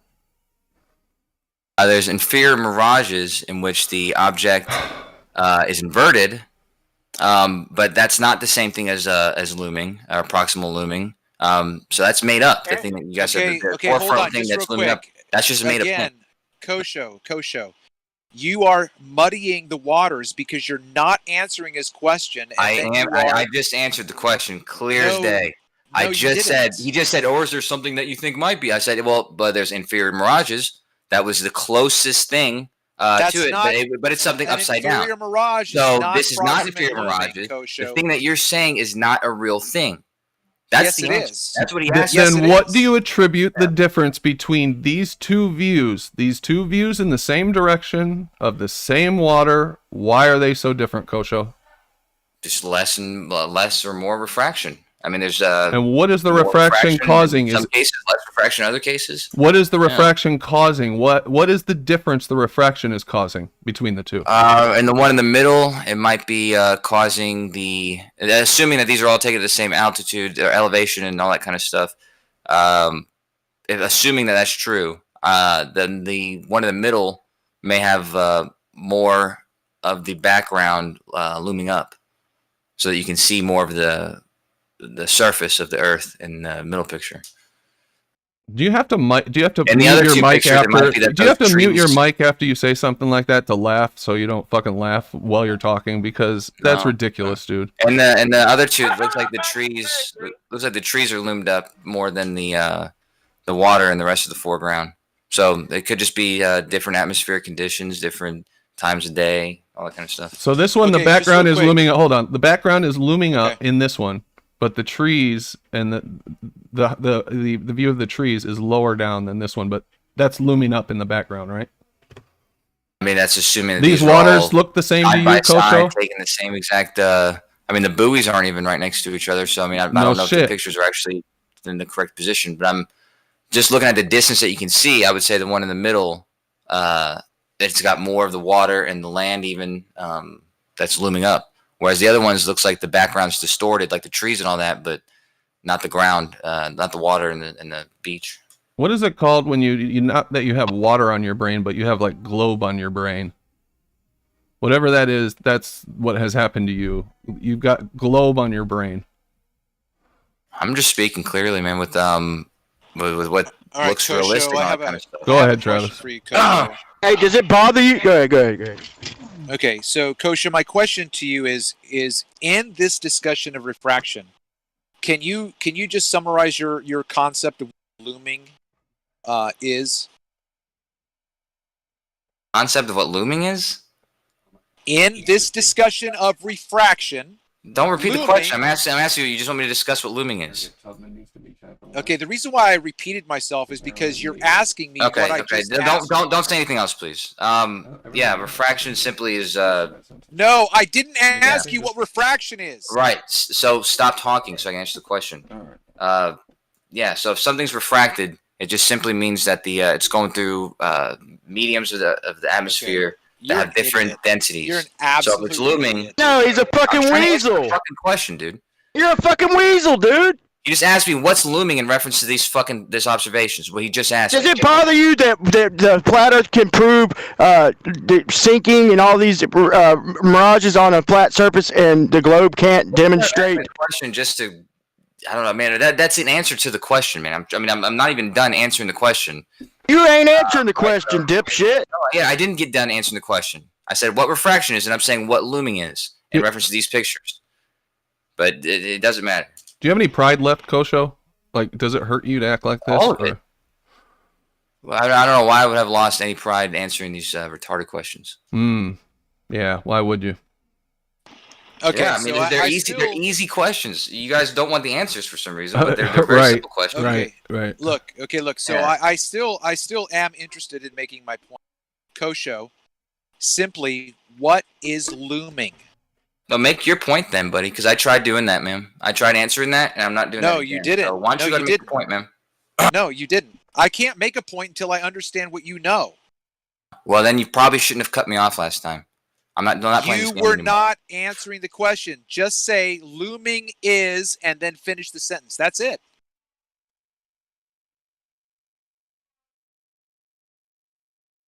Go ahead. It's your turn to talk now, Kosho. I was there already. I explained what refraction was, and I said looming is, and I got cut off right there. So I'm not going to do that again.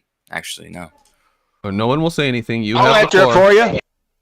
I'll answer it. Looming has never been demonstrated on a curved surface. They've never demonstrated miraging on a curved surface. After seeing what I've seen in the roads, I don't think they can demonstrate miraging on a curved surface. I honestly don't. But they have certainly never demonstrated looming, ever. I was asking him, does it bother him that we can mimic all atmospheric phenomena within a quarter mile with no curvature, and your side can't even prove the looming that it based its whole damn claim on?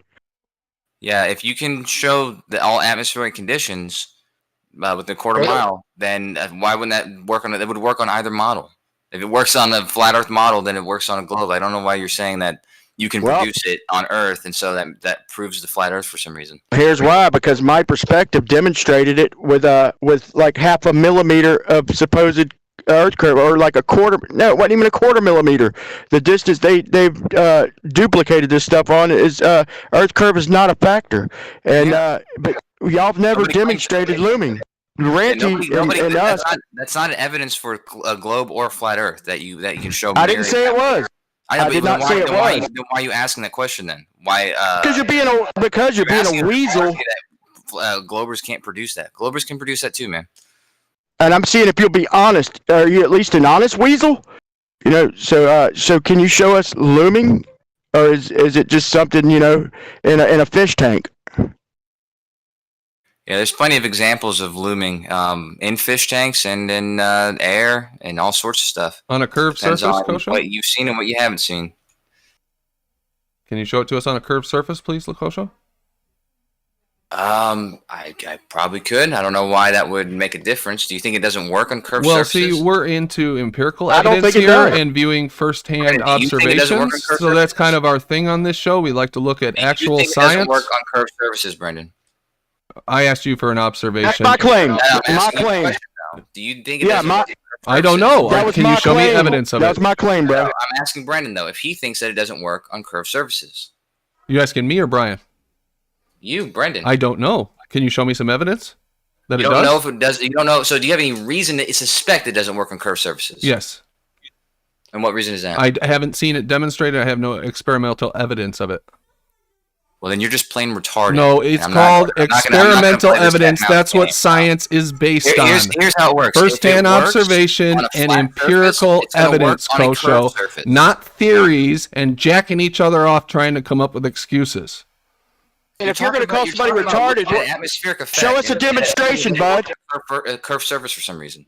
Hey, if you're going to call him retarded, arbitrarily, it just doesn't work on curved surfaces. That makes no sense. Show us a demonstration since you're going to call our host retarded. Should be pretty easy. I would expect you could back that up. Should be easy enough to find an example if it happens, right, Kosho? I mean, I don't plan to look for it for you. Okay. I see. What do you base your opinion on then, Kosho? What do you base your opinion on? On a flat plane, you can see it on any shaped surface. Why the hell so you think you're just basing yours on an why I think assumption. that. Is that right, Kosho? It's just an assumption for you. No, it's not an assumption. It's I live in reality, and so because curved surfaces don't do something magical to the atmosphere, the atmospheric effect that you produced in the garage would work the same way on a curved surface. Curved surfaces don't do anything special to the atmosphere. Kosho 2020. What about that density profile that you're always talking about, Kosho? I thought the curvature was needed for that to work on your model. Have you seen B-Ball for Life's recent video? With the one that he made fun of me for, now he's going to change the subject. He's going to try to change the subject to attack me. I don't even know what you just said. I was playing it. That's actually what I came to ask you about, because I saw B-Baller for Life's video. He showed it to me today because I was in it for a brief second, but you were the star of it, and yeah, it was a claim you made that he claims you basically proved, debunked the flat Earth. I mean, by the claim you made with the sun, something about the sunlight not lighting up the ground beneath the sun, or in front of the viewer, but lighting up the sky. How would that debunk a flat Earth exactly? That shows you that the ground is not receiving the sunlight, but the sky is. Okay. So that shows you that the sun is not too far away to see. It's just below the horizon. That's so you're a sun worshiping weasel. Doesn't make any sense at all, Kosho. I know it doesn't make sense to you. That's why you're in a position you're in. No, I and mean I'm in a what you position I'm just in. said doesn't make sense. It wasn't enough words, or you didn't put them in the right order, or something. The sun below the horizon. If you raise up high enough, you can then see the sun again. So? But the sun will not be lighting up the ground. So what? Underneath. So that doesn't work on a flat plane. That does work on the idea of what the Earth is doing. We just showed you evidence that a light can be blocked by the atmosphere alone. Yeah, but the atmosphere is not blocking the light. It is. I don't think you get what I'm saying. The sun is completely visible, and this is a video that you were watching. You saw it, and the sun was completely 100% visible, and the ground was not lit up. Okay, so what? So that tells you that you receiving the sunlight, but the ground is not. Okay. Tell you that the sun is below the horizon, and you being above the horizon can see the sun, and the sunlight is not shining light onto the ground underneath you. Well, that's one conclusion you could draw if you just wanted to draw a conclusion with nothing behind it. Sure. There would really not be another conclusion. I mean, I'm open to another There conclusion. wouldn't be another conclusion. That sums up Kosho's philosophy right there. There Yeah, couldn't be but he another knows- he conclusion. knows that- I'll look forward to you guys coming up with one. But Yeah, okay, how about this? It's 69 miles per 1 degree, Kosho. You're talking about a 3-mile horizon, and you're drawing conclusions on a 1/69th of a degree, dude. You're a fucking weasel, man. I don't think you know what you're talking about at all. There's nothing That's about what your model says, pal. 3 miles in this observation. It was taken from an airplane or something like that, and it was on this show.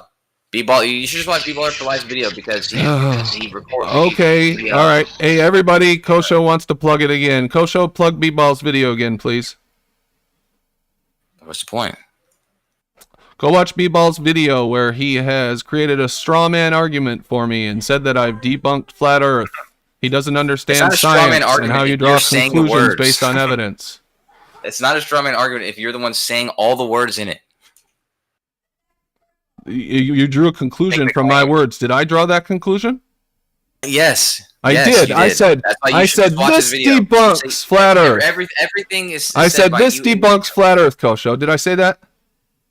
No, you said something like this is how you say? You said something about this is unexplainable or this is not explained or I'm confused, but I forget exactly the words. Not that you said. having an explanation does not mean that you've debunked flat Earth. We don't just make bullshit stories up around I would here, watch the video if I Kosho. was you.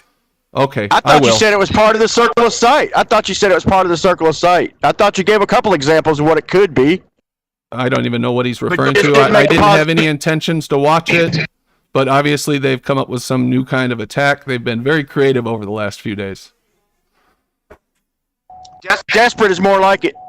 Yeah, but they are pretty desperate. I mean, trying to say that I don't understand triangles, that's pretty fucking low. And you know how many people are parroting that I don't understand how triangles work? That's so stupid. That is such a stupid thing to say. That was Cat's desperate And then Rumpus attempt. wants to run his mouth talking about triangles ain't trigonometry. What a fucking retard, dude. The whole thing is based on fucking triangles and fucking, and the, you know, it's just a extended version of the Pythagorean theorem, basically, man, with the sines and the cosines and all that, man. It ain't nothing magical, and there's calculators for that shit. Okay, these math heads, man, they lack in common sense, man. It's crazy to watch how much they lack in common sense, dude. I'm gonna make a video with a few examples, dude.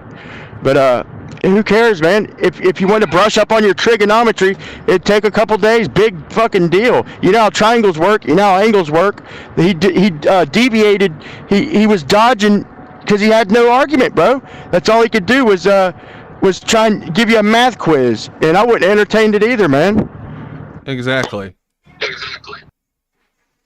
It was a little trick you guys have called do the math problem on the spot so I can ignore your argument.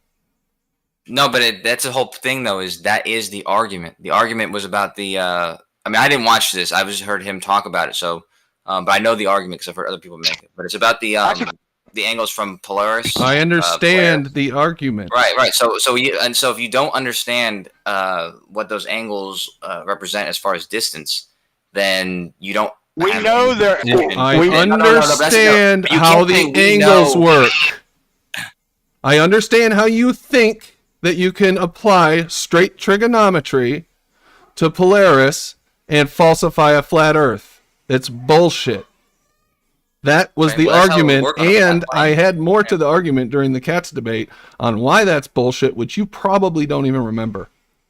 I didn't watch it at all. I didn't watch 1 second. Then what the fuck are you talking about it for? I just said I never watched it. I just said the argument. I heard Cats explain it, and then I heard the argument about Polaris. So you're a parrot Everybody too. brings it up because it's a flat Earth killer, and flat Earthers don't address it. I addressed it. I addressed it. But you didn't understand the trigonometry. So see, there he goes. He's parroting Cats. That is so fucking pathetic. When I just said people were parroting Cats, I just said people were going around parroting Cats, and you did it not 5 minutes later. Yeah, you just admitted that yourself, man. Just admitted what, Kosho? You just said that. Just admitted what? What did I admit, Kosho? I didn't need a math lesson. Yeah, well, that's the whole point. Is that math that was the basis of that argument. You jackass. I don't have a problem with triangles. I understand the angles and how that whole thing works. I have no issue with it. I understand how you think the angles to Polaris work. When you want to address my actual argument, we'll come back and talk about it. But if you're just going to parrot, if you're just going to be a parrot of Cat's arguments, you can get the fuck out of here. I'm not parroting Cat's argument at all. You are. I haven't said his argument. I said I've heard him describe it, and then I said that I said what you said about yourself about not remembering it. Not remembering what? What do I not remember? I didn't remember what I said that people had in a video I didn't watch. You guys were just talking about it. You and the other guy were just saying this just now. Kosho, you're getting on my last nerve, dude. Pretend you didn't know the math and put you on the spot with that math. Yes, and that's pretend the whole point I didn't know the math. Did you hear that word? See, words have meaning, especially when you put them next to each other. Pretend I didn't know the math. That was his argument, right, to pretend that I didn't know the math. So address your argument then. That way we can just talk about your argument. No, go fuck off and watch the thing if you want to do the argument. You're not fucking driving the fucking thing here. Say how you cope with Polaris. You're a real snake in the grass there, Kosho. Yeah, he showed the model. I'm asking him a strip. Thanks for stopping by, Kosho. When you know what my argument is, come back and we'll talk about it. Okay? When you know what my actual argument is, instead of parroting bullshit you heard secondhand, I'm gonna go find out come from back. Somebody else. Bye, Kosho. I think that was enough.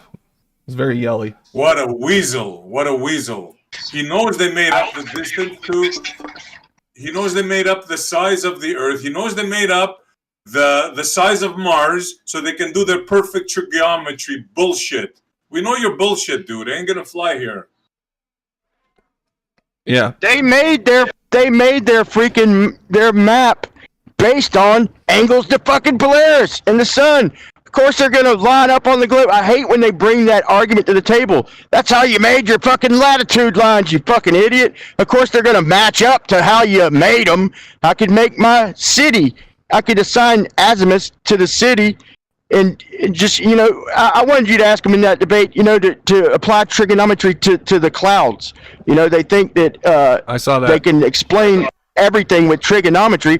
Let's see you work your trigonometry on clouds, genius. Brian, I'm working on something like that because I saw your comment during that debate, and I was like, yeah, that is a good question. I never got around to saying anything. I couldn't quite formulate the right argument on the spot for that, but I am working on something similar to rebut this idiotic thing and kind of further discussion about how this angles to Polaris works, because you're right, Brian. They back engineered it. They said they did straight trigonometry based on the angles they saw, and they said this is how it works. That's all they did. They said it would work like this, and yeah, they based their latitude lines directly on where they saw Polaris. This stuff, bro, was known thousands of years ago. These guys are clowns. Yeah, exactly. People knew this. Yeah, and if somebody wants to see how the stars kill a flat Earth, well, I want them to watch my video on flat Earth tests about do the stars work on a globe, because I was told that Orion. I picked a constellation that was visible above the equator. I picked a equatorial constellation to make sure that I didn't have no feedback, because Bob said that it's gone 6 months out of the year. And in my video, I show you Professor show. They say it's the winter constellation. Yeah, man, I show all kinds of contradictions, and I left half of them out, man. They show how if you're in the Arctic and you're looking toward the equator, the stars are the rotation. It shows how the rotation of Orion is condensed. So it's not a big of a loop. It just is like a little. It's almost like a Sigma Octantis loop on the horizon from the Arctic. Looking at Orion on the equator. It's all perspective, man. Is what I'm starting to find out. But you can see Orion.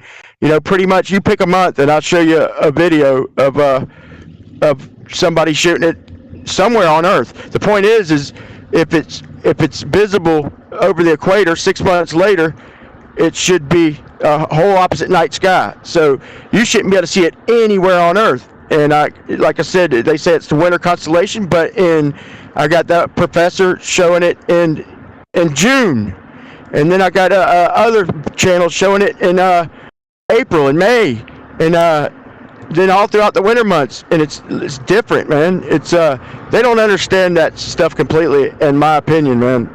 Well, the constellations don't make sense on a globe because you'd have a hump of Earth curve that's miles high that would be in the way of constellations past the equator. Yeah, you can see, constellations 80 degrees of latitude, 70 degrees of latitude. In some extreme cases, 85, 90 degrees of latitude, according to Robotham and others. So none of this makes any sense geometrically. Another key point is using their own trigonometry. It matches our eyesight, so it comes out to like right around 69 miles per 1 degree.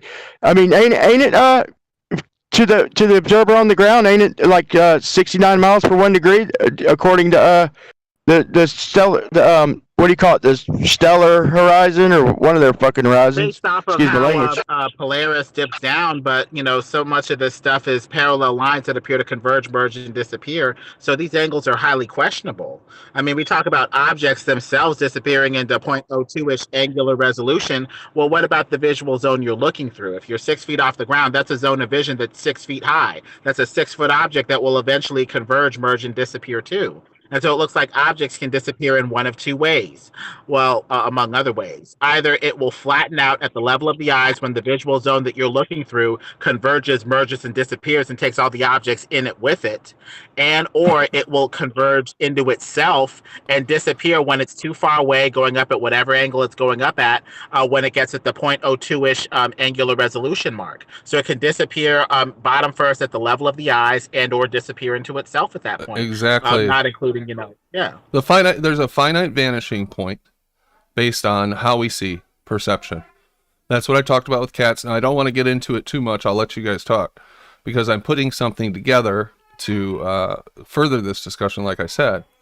But their own model of how the angles to Polaris work has some huge assumptions. And the biggest is that Polaris has to be how many light years away? 223, maybe? That's what I was going to say, bro. Yeah. It's so far away. I mean, that is so impossibly far away. They had to put everything so far away so that the angles could violate the fact that parallel lines don't converge, so that it didn't have to adhere to perspective. It's like anti-perspective. So they curved the Earth so that it took the perspective out of it, and that's exactly what you would get if you tried to do that. If you did the math backwards, you would get a fucking ball. That's how the math works out. And, things rise toward the level of the eyes, but I question that and say that it rises toward the level of the eyes, but not at the level of the eyes. So that doesn't have to be perfect, because they're really getting people on saying it doesn't rise perfectly to the level of the eyes. It wouldn't be expected to anyway. Everything would converge, but it would still be separated. And so, eventually the zone of vision you're looking through will merge, disappear, and be superseded by a zone of vision on top of it that is wider. and then eventually that zone will merge out, disappear, and it's like, blocks. A block of vision will come down and replace what you were seeing before, and so that will be interpreted by the eye as curvature anyway, won't it? As the zone of vision that you're really looking for is merging into the level of the eyes and being superseded on the top by a wider band of vision, wouldn't it? I mean, some of this stuff may just be perception. It is, yeah. There is perception just involved, and if you read the studies, the optics, like the cutting edge stuff, even up to this decade, they're still trying to figure out how we can see. Do you know at one point in the 1950s, I was reading these papers the other night, they thought that there was a negative curvature to vision? They actually fucking say that in some of these papers, that there is a negative curvature to vision, meaning that it would cancel out the Earth curve that they think's there. Now, I have to dig into that a little deeper, but I read that and I was like, you fucking morons. This is like the guy who thought he saw seashells on Mars and wrote a fucking book about it, not realizing it's on Earth. On the curved eye, you were saying? Brandon, I just Googled the distance to what we're talking about, Polaris, 430 light years away, bro. Yeah. That's ridiculous. That's such a huge assumption. Fucking prove it. Prove to me that little light is that far away. How many miles is that each light year? It's like, I can't even remember. It's a crazy amount. I did the math before. So we're talking 6 trillion. 86,000 miles per second. So 6 trillion times 433. I mean, give me a fucking break. Well, they had to start with the base assumption that Venus was the same size as the Earth for this to kick off. After that, we got all these weird angles. So we got to get to the heart of this, this mistaken assumption. And you know how they measure the distance to these light years? They assume certain stars shine a certain way, and then they assume the distance. It's all assumption. It's all bullshit. Sorry for the language. It's all assumption. No, I've been really bad tonight, so I have to apologize to the audience for all the F-bombs I've dropped. I guess I'm kind of fired up. After 5 days of listening in on Gems and everywhere else, seeing people saying stupid shit about me for the last 5 days, I was kind of fired up. Did you talk about that? If you can convince somebody that something is 430 light years away, then you can convince him your grandfather is Santa Claus. It's a simple. Yep. Yeah, exactly. I mean, if you'll believe that thing can be that far away, that's crazy talk. Bill G says it's plus or minus 100 light years too. Holy crap. So 100 light years, 100 times 6 trillion. If anybody wants to do the math on that, what's that? 600 trillion? Yeah. 600 trillion, plus or minus 600 trillion miles. Give or take a couple of hundred light years, million light years. Come on. What's that amongst friends? I mean, Kosho, come on, dude. In the immortal words of Kip, like anyone could even know that, Napoleon. Yeah. Oh shit, Jeremy, you were about to say something, and I think we cut you off. No? Well, Jeremy, when you come in, I was just going to say they're going to try to get us mired in petty nonsense. We just got to focus on the information. This stuff is so bogus, and then they try to intimidate us saying you're not qualified or not smart enough. Get the hell out of here. I got common sense. And, I'm seeing right through the BS. So we just have to, keep it straight on the information and get past the petty drama. Amen, Lemon. Amen. No petty drama. Let's focus on empirical evidence, focus on arguments, focus on science. Really, this is science we're doing. They will tell us that we're not scientists, we're not doing science. This is science. Science doesn't need, you don't need to have a lab coat, you don't need to have a funding from a government institution. How do you think it started? This is real, down in the dirt, down in the trenches, science. We have so much knowledge to share with each other. So much. Smart, dumb, novice, expert. We have so much knowledge to share, and we just have to cut through the BS. What do you think? Yeah, all we need is scientific proof that is 430 light years away. Amen. That's all. Yeah, get us that. What's up, Nidhug? You're a little low, but I heard you say something. Sorry, why do you think the brightness of Polaris matters for how far away it is? Because the brightness of stars is how they guess. They find this star, I forgot what the names of it, and those stars are supposed to always shine the same brightness, right? And they base that all on brightness. Cepheid variable stars, I guess. So basically, That's right. That's right. Star, yeah, thank you.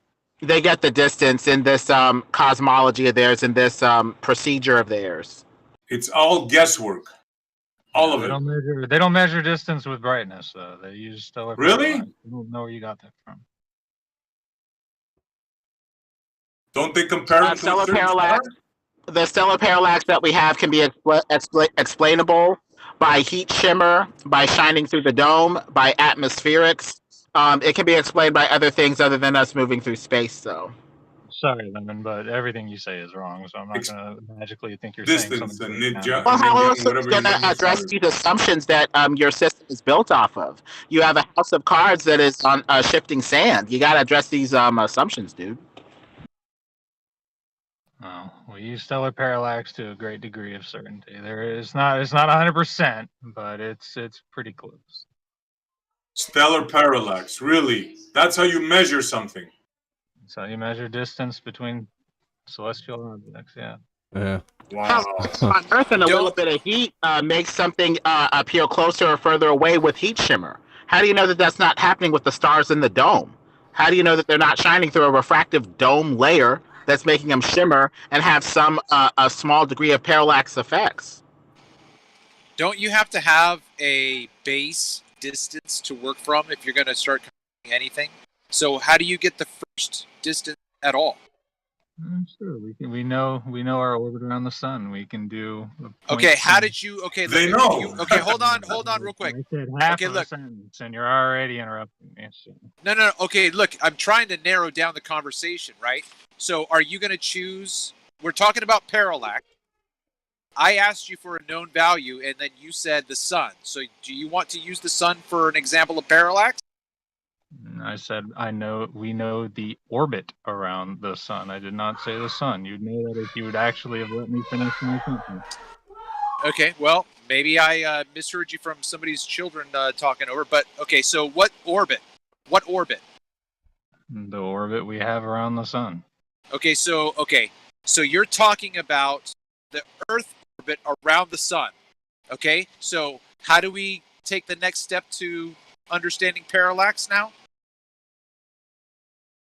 Well, you know the amount of time it takes to go around the sun, 365 days. So we know we can start at any given day, and then in half a year we will be on the opposite side of the sun, and we can draw a line, knowing the distance of our orbit, and we can come up with the base of the triangle, and then where the star is in position in the very first measurement to the 180 days later measurement, and we get parallax that way. So, I'm sorry, so when you talk about the base of the triangle, what's that distance?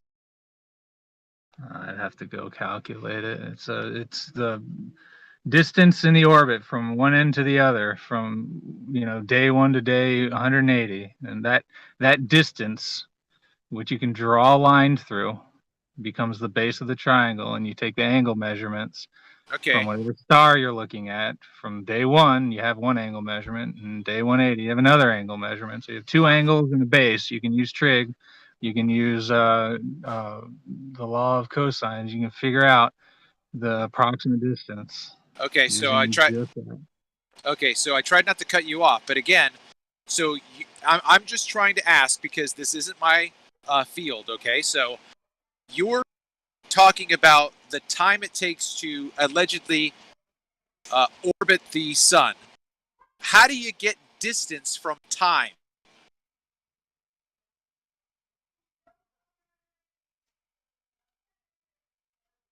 How do you explain further what you mean by distance from time? Well, you said that if you know that you orbit the Earth 365 days, you get a base for the triangle. Okay, so now you're talking about time 365 days in orbit, and then you're going to get some base measurement for the triangle. Where do you get this length out of time? You've just orbited the sun. How do you now have a length or a distance?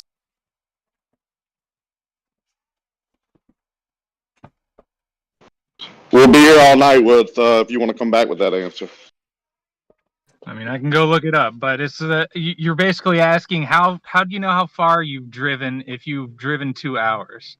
If you know how fast you're going and you know the direction you're going, you can say after 1 hour I've gone this distance. It's the exact same way. No. Okay. All I'm going to do is every single time you make a claim, I'm just going to ask you how you know that claim. So if you want to keep unraveling your ball of yarn, by all means, feel free. I know how to understand that if I drive in a measurement of 60 miles an hour and I've only driven 1 hour, I know that I've gone 60 miles, okay? Because we've determined what speed is in terms of the odometer or the speedometer, and then I have the odometer to measure the distance. That's not in question. I'm asking you to justify your claims. That's all. It's incredibly simple. It's the base of the triangle is twice the distance to the sun. You measure the two angles and you triangulation, you get a distance. It's unbelievably easy. Just a simple process of triangulation, and the distance comes from twice the distance of the sun. It's unbelievably okay, great. easy. You said that already twice. So, Rumpus, before we get into it and I kick you off because you're coming in a little hot, can you just calm down? And I want to give you props for having the guts to stand up to your fellow heliocentrist today regarding the observations from Pebble in the Pond. It showed a lot of personal integrity. You were very brave, Rumpus. Yep. I just tell the truth all the time, and I'm not interested in any compliments. And I'm not interested in any compliments from an idiot who doesn't understand triangles. Okay, bye. Thanks for Well, stopping the thing in. is, we had to. Looking up a diagram for you, but whoever this other guy was interrupted. But yeah, that's one way you can just go off of the distance to the sun. I mean, sure. The only thing is we have to assume that this unit of angle over distance holds throughout the whole length of the measurement. And with parallel lines converging, merging, and disappearing due to perspective, it makes that unit highly tenuous and very variable. So we have to look at this highly questionable science. No fucking clue what you're talking about, Lemon. Okay, let me try to follow up since Rumpus is no longer here. So who am I talking to? I don't think I've ever spoken with you before. This is Nidhug. Okay, I'll just call you Hug, whatever. Okay, so again, now it seems to me that you've now made a claim for distance to the sun. Okay. Okay, so how do you know that distance? I mean, I can explain it to you, or I'm pretty sure you already know this. You know how we've measured the distance. Okay, it doesn't matter if I know. It doesn't matter. Sorry, I thought I was talking. Yeah, it doesn't matter if I know, because I don't want to put words into your mouth or assume. So I'm asking you to make a statement, therefore I can accurately respond. That's all. How do you know the distance to the sun? We've measured it using triangulation from Venus. We've also bounced. Okay, okay, great. So if you're going to triangulate Venus, how do you know how far away Venus is? It's the exact same way we know how far away the moon is. Okay, great. So how do you know? How do you know how far away? Actually, let me finish. The method that we use to measure doesn't change. I think that's my camera doing all that. You're doing is moving Or my the mic. globe post. You're moving the globe post. You haven't answered. 1 second, folks. You haven't answered how you find out how far away the sun is. You deflected. Oh, what is going on? I think I'm gonna have to stop this. I have no idea what just happened there. I think Discord bounced me or something. I think I'm still online though. Let me just restart Discord here. And we'll jump back in that conversation in a moment. Oh man. It's never good enough, right? Computer's never fast enough. Connection's never good enough. It will never be good enough. Now, let me see what we got going on here. Aha. There we go. Try that. Is there something going on? I was going to ask the same thing. Did we lose sound? Yeah, there was something weird that happened there. I restarted Discord. I thought it was me, but I think it's back now. Can you guys hear me? Like, he's stuck. Yeah, we hear you. I hear you. Yeah, we can hear you. I think we're good. Okay, so back to my rant. Okay, all you're doing is changing the object. Now we're at the moon. So guess what my next question is? Do you know what it is? What's my next question? Enlighten me. How do you know the distance to the moon? Easy. We can ping a radio wave off of it. Okay, before you verified it through pinging, how did you know? Because they knew how far away it was before then. The same way, using shadows. But what does it matter? We can ping it and know the distance. We verified it. No, you haven't verified it. Yeah, we have. What are you talking about? No, you haven't. Why are you claiming I haven't done something? Do you know I haven't done it? Okay, my bad. Have you pinged the moon? Yes, I have, because I went to school and in physics class we definitely did that. You pinged the moon. With what? We were in a lab. We used a radio transmitter, a high-powered radio transmitter, to shoot a signal out towards the moon. What a We got a response back. You're not embarrassed. You're not really embarrassed. Good God. Oh, I'm sorry. Yes, I'm totally embarrassed that I verified the moon was up there and the distance to it. It's a moment of shame.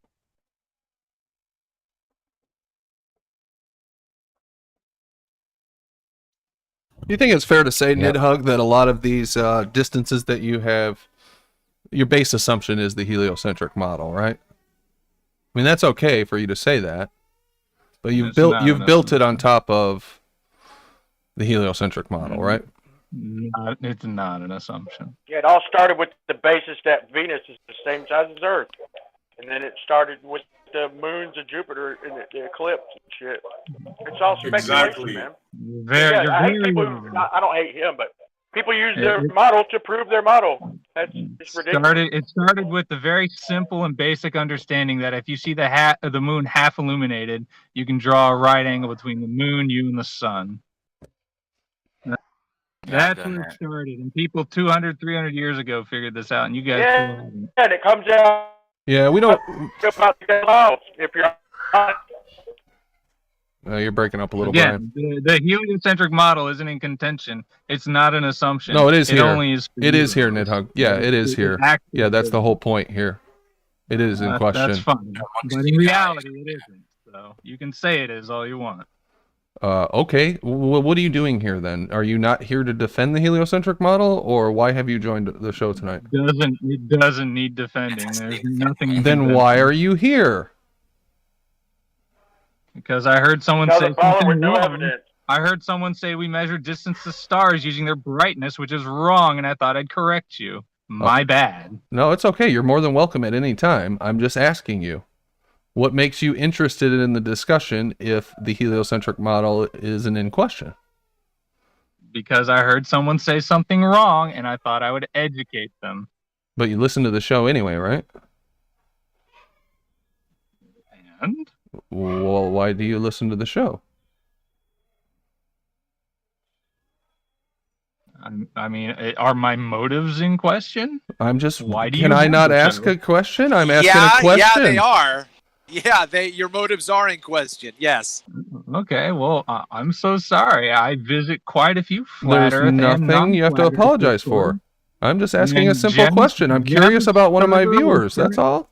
Jim's server was currently stale, so I thought, hey, this server I got invited to 2 weeks ago. I'll check it out. Oh, look, it's live. I'll tune in and listen and see what's going on.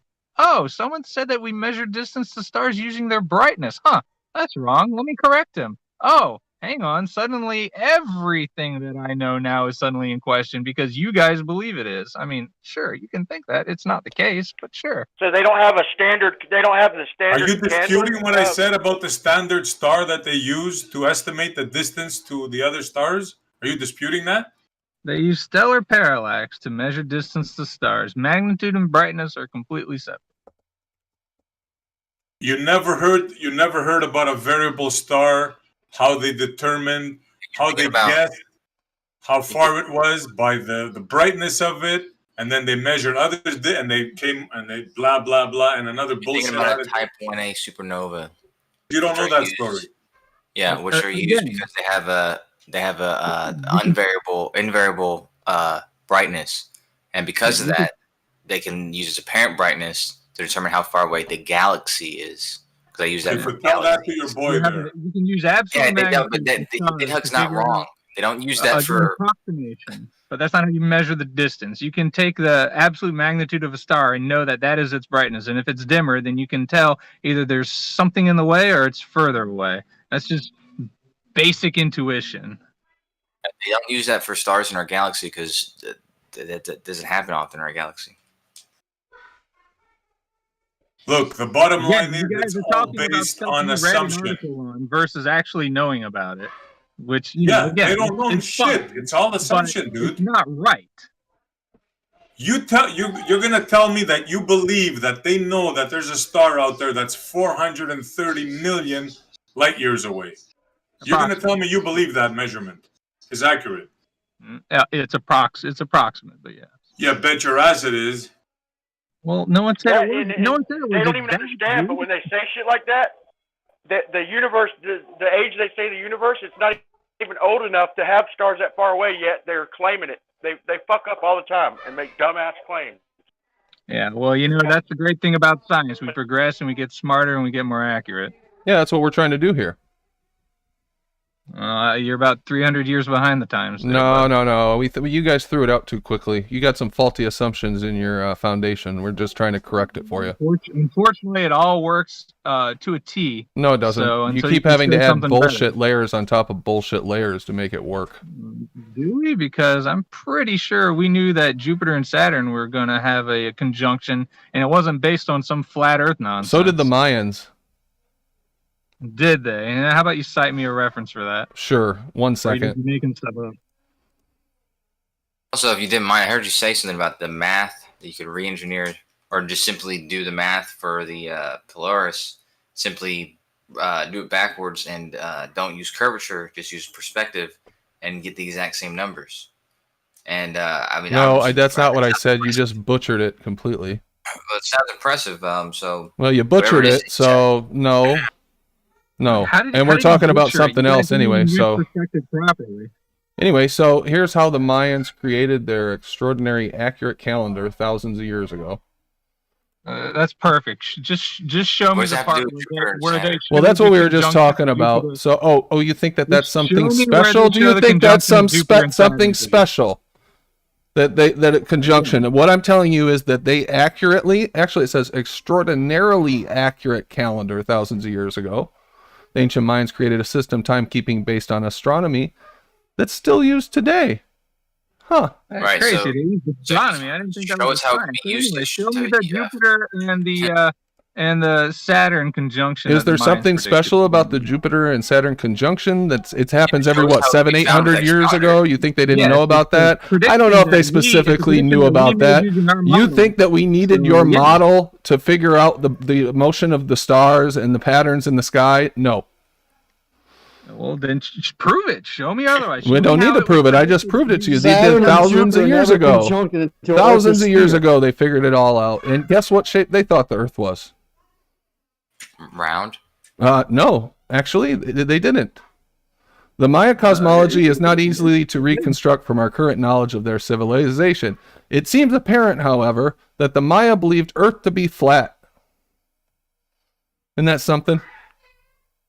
No, how could they think the Earth was flat and yet accurately predict? as Discovery Magazine says, extraordinarily accurate calendar in astronomy. How could that be done with a flat Earth? That's weird. The Jupiter and Saturn. This is a cool straw man that you're beating up, but you've yet to actually show me where the Mayans predicted Jupiter and Saturn conjoining. Okay, here, I'll concede. I don't know if they specifically. I don't know if they specifically. I'm conceding. I don't know if they specifically talked about this conjunction, but why wouldn't they? So that never happened until the Earth was a sphere, right? It happened whether you believed it was a sphere or not. Nidhug, have you heard of the Antikythera mechanism? I'm sorry, did I hear the what? You never heard of that? Of the Antikythera mechanism.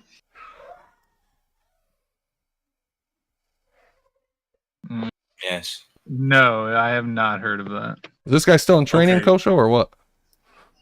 Yeah, they're still training, man. I don't know what you guys do. I mean, it's failing, whatever it is, but we don't train. Just so happens. Why did you feel that you had to cut in there and interrupt me there, Kosho? I mean, he talks in the same monotone drone. Nidhug, what's up? I suggest that you just do a search, Antikythera mechanism, and check out the Saro cycle, sorry. And you're going to learn something. We learned about it in astronomy back in college. Well, you didn't learn enough, it seems.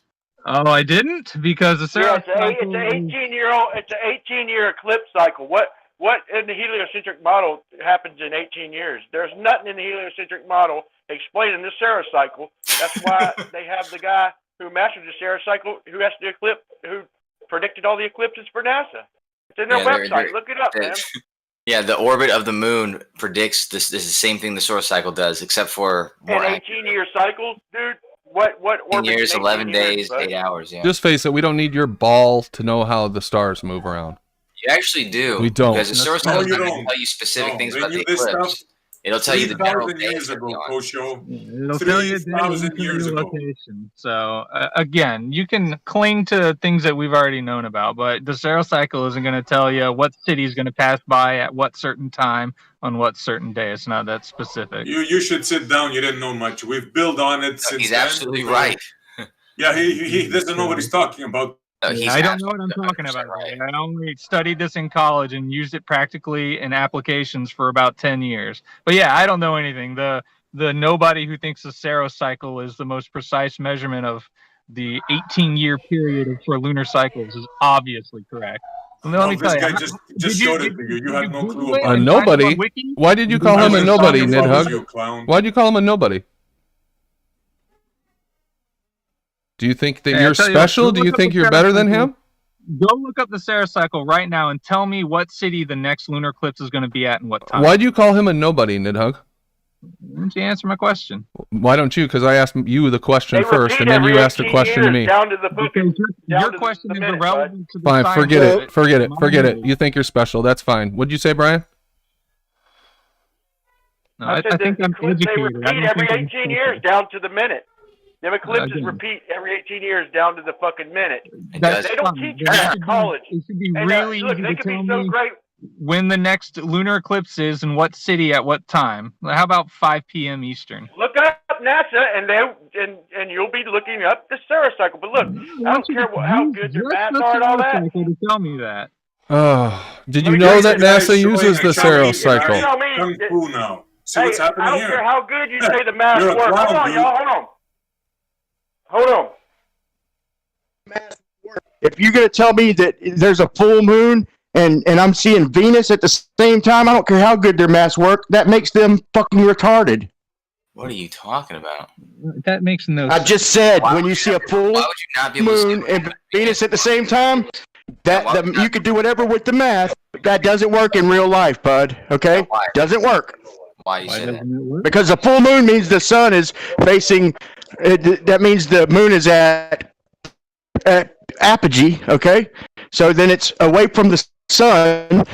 So if you're looking away from the fucking sun, you shouldn't see a planet that's inside your orbit. You don't think, dude. Look, just because your maths work, you You I think you're confused, forget man. my common sense, bro. And there's a lot more where that came from. You're struggling. Well, I hope there isn't, because you can very easily have a full moon and the sun lighting up the moon, and Venus being, I don't know, somewhere in between the sun and the moon, and there's nothing at all wrong with that observation. So you didn't just hear me. The full moon happens at apogee, right? That's right. Okay, when the moon is You're opposite roboting, that. Brian. When the moon is opposite the sun, that's when you get a full moon, when the moon is opposite the sun. Okay, so how could we see a full moon and Venus when we're looking opposite the sun? Not necessarily. It doesn't work. So you're saying that the sun, the earth, and the moon are all aligned, and we're looking up. The moon is at zenith, right? The moon would be across from the sun. It's the middle of the night. The moon's at zenith. We're looking up at the moon, and we can see Venus. Sure. Yeah. The sun can be perpendicular. Do that to mine. 4 months ago, easily. Okay. That's I don't not know. why you I'm think that asking can you if happen. that's what your position is, because I'm trying to clarify what the claim is. Sure. Yes, Well, you can see the moon and you can see other planets at the same time. In fact, you can see Jupiter, you can see Saturn, you can see Mars, and I think you can see Uranus right now alongside the moon in the northern hemisphere. I don't think you're understanding what Brian is saying, but that's okay. I understand clearly what he's saying. I don't think he's got the spatial understanding of the way the solar system works to see that it's definitely impossible. Well, maybe I mean, not. you can have, like I said, you can have Venus be in a perpendicular position to that straight line between those three objects, the moon, the sun, and the earth. And you'd see both the full moon and Venus. There's nothing wrong with that. Yeah, I'd like to see a diagram of that either way. But anyway, Mental gymnastics, bro. Yeah, we'll save that gymnastics. one. It's mental sitting down is what it is. It's not mental Okay, gymnastics. cool. So I'm going to close the show. Everybody will get their final thoughts. We'll let Kosho and Nidhug go last to round it out, since they are the only two heliocentrists on the panel. And we'll start off with Earth is sphere. Chad, my man. Hey, what's going on? What? I got a video of what y'all were just talking about. The file will probably be too big to put in the chat.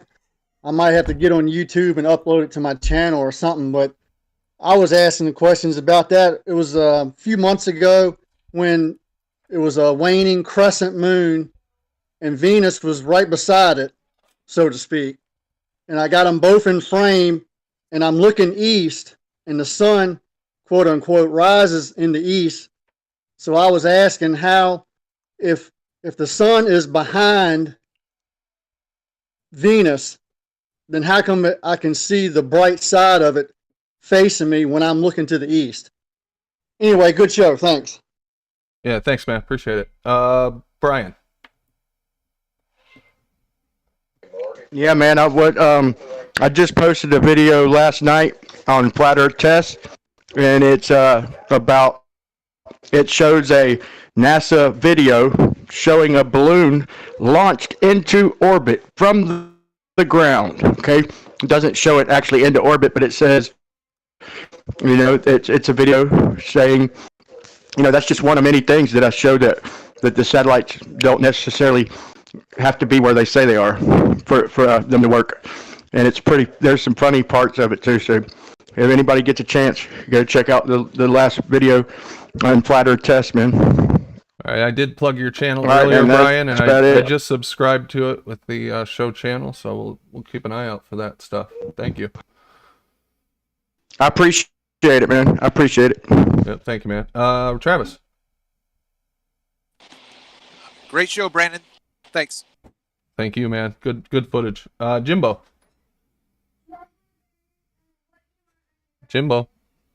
Welcome back. Coach, Patient Zero. Yo, sorry about that. I was a few feet from the mic. Yeah, good show. Really good, approach to, addressing some of these people is go right on their home turf and just put it in their face.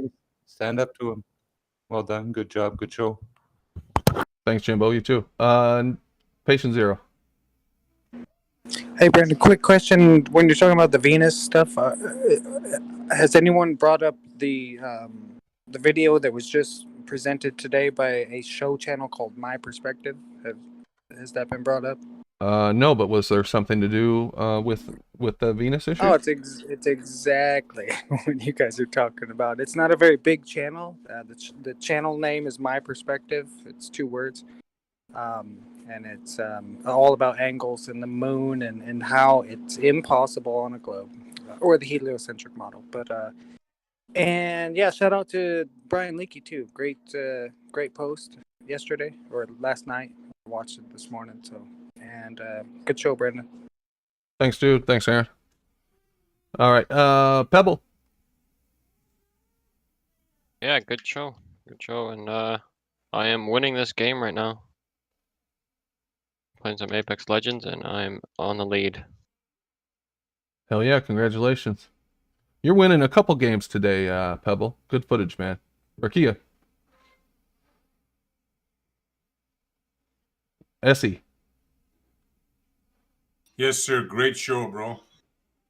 No matter how many triangles you draw, no matter how many parallax calculations you do, there ain't no way in hell that you can measure something and say that it's 430 light years away.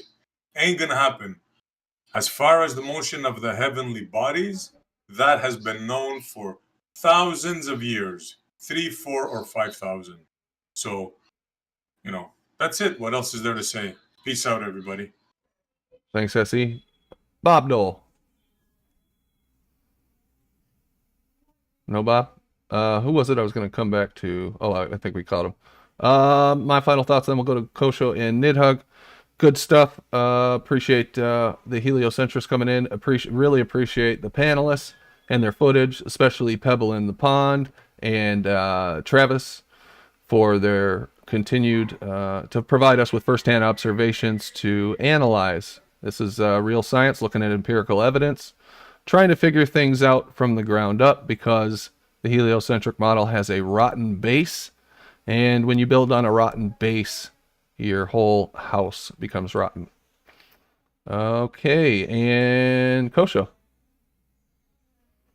All right, hey, yeah. I just wanted to say, Pepples, I never spoken to you before. I thought your video was well done. If you want to show other atmospheric effects, I think that would be welcome.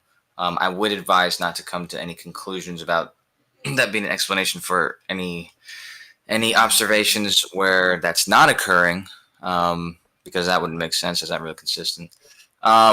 Regardless of that, I've posted a diagram for the people who didn't understand how the orbits work. It's fairly simple. I don't know if it needs explanation, but Venus can be seen with the sun. I appreciate being on the show.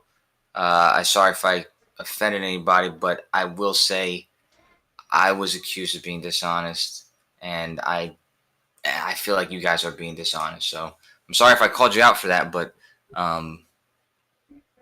just gotta construct better arguments. All right, thanks, Kosho. Nidhug.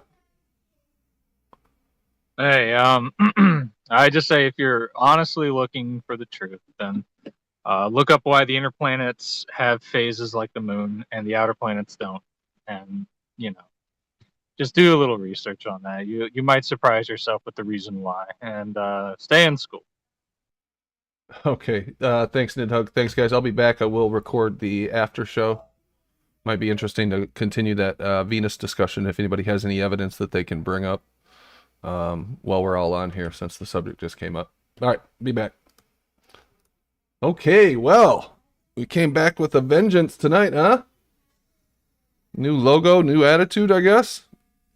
But that was fun. That was a lot of fun. Going over to Gems, rating them. And just so everybody knows, I did have permission to go over there, so he knew I was coming over. I don't know if he knew I was going to be live, but he knew I was going to be recording. Thanks for being here. Appreciate it, everybody.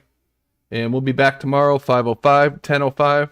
Just be aware that the channel's undergoing some artwork changes, so the logo you're used to seeing and the name you're used to seeing may change. So that B will remain, that new B logo will remain there. So look for that. I'm not going to change the name from Ranty for a while, probably not till at least the new year. Just to try to not confuse anybody and make you think you lost the channel somehow. We're still here. So thank you, Jack653 says amazing start. Appreciate it. Appreciate everybody in the chat giving the Globers hell in there. That's what we need. Keep it up in the comments. If you haven't hit the thumbs up, I'd appreciate it if you'd hit the thumbs up. Usually start off in the hole, about 10 thumbs down. But I do like to see a positive result at the end. Not that it matters too much. All right. I'll record the after show, and if it's any good, I will release it here or on my channel, Brandon Toy. If you're not subscribed to that, go on over there and subscribe. Thanks, guys. Have a good night.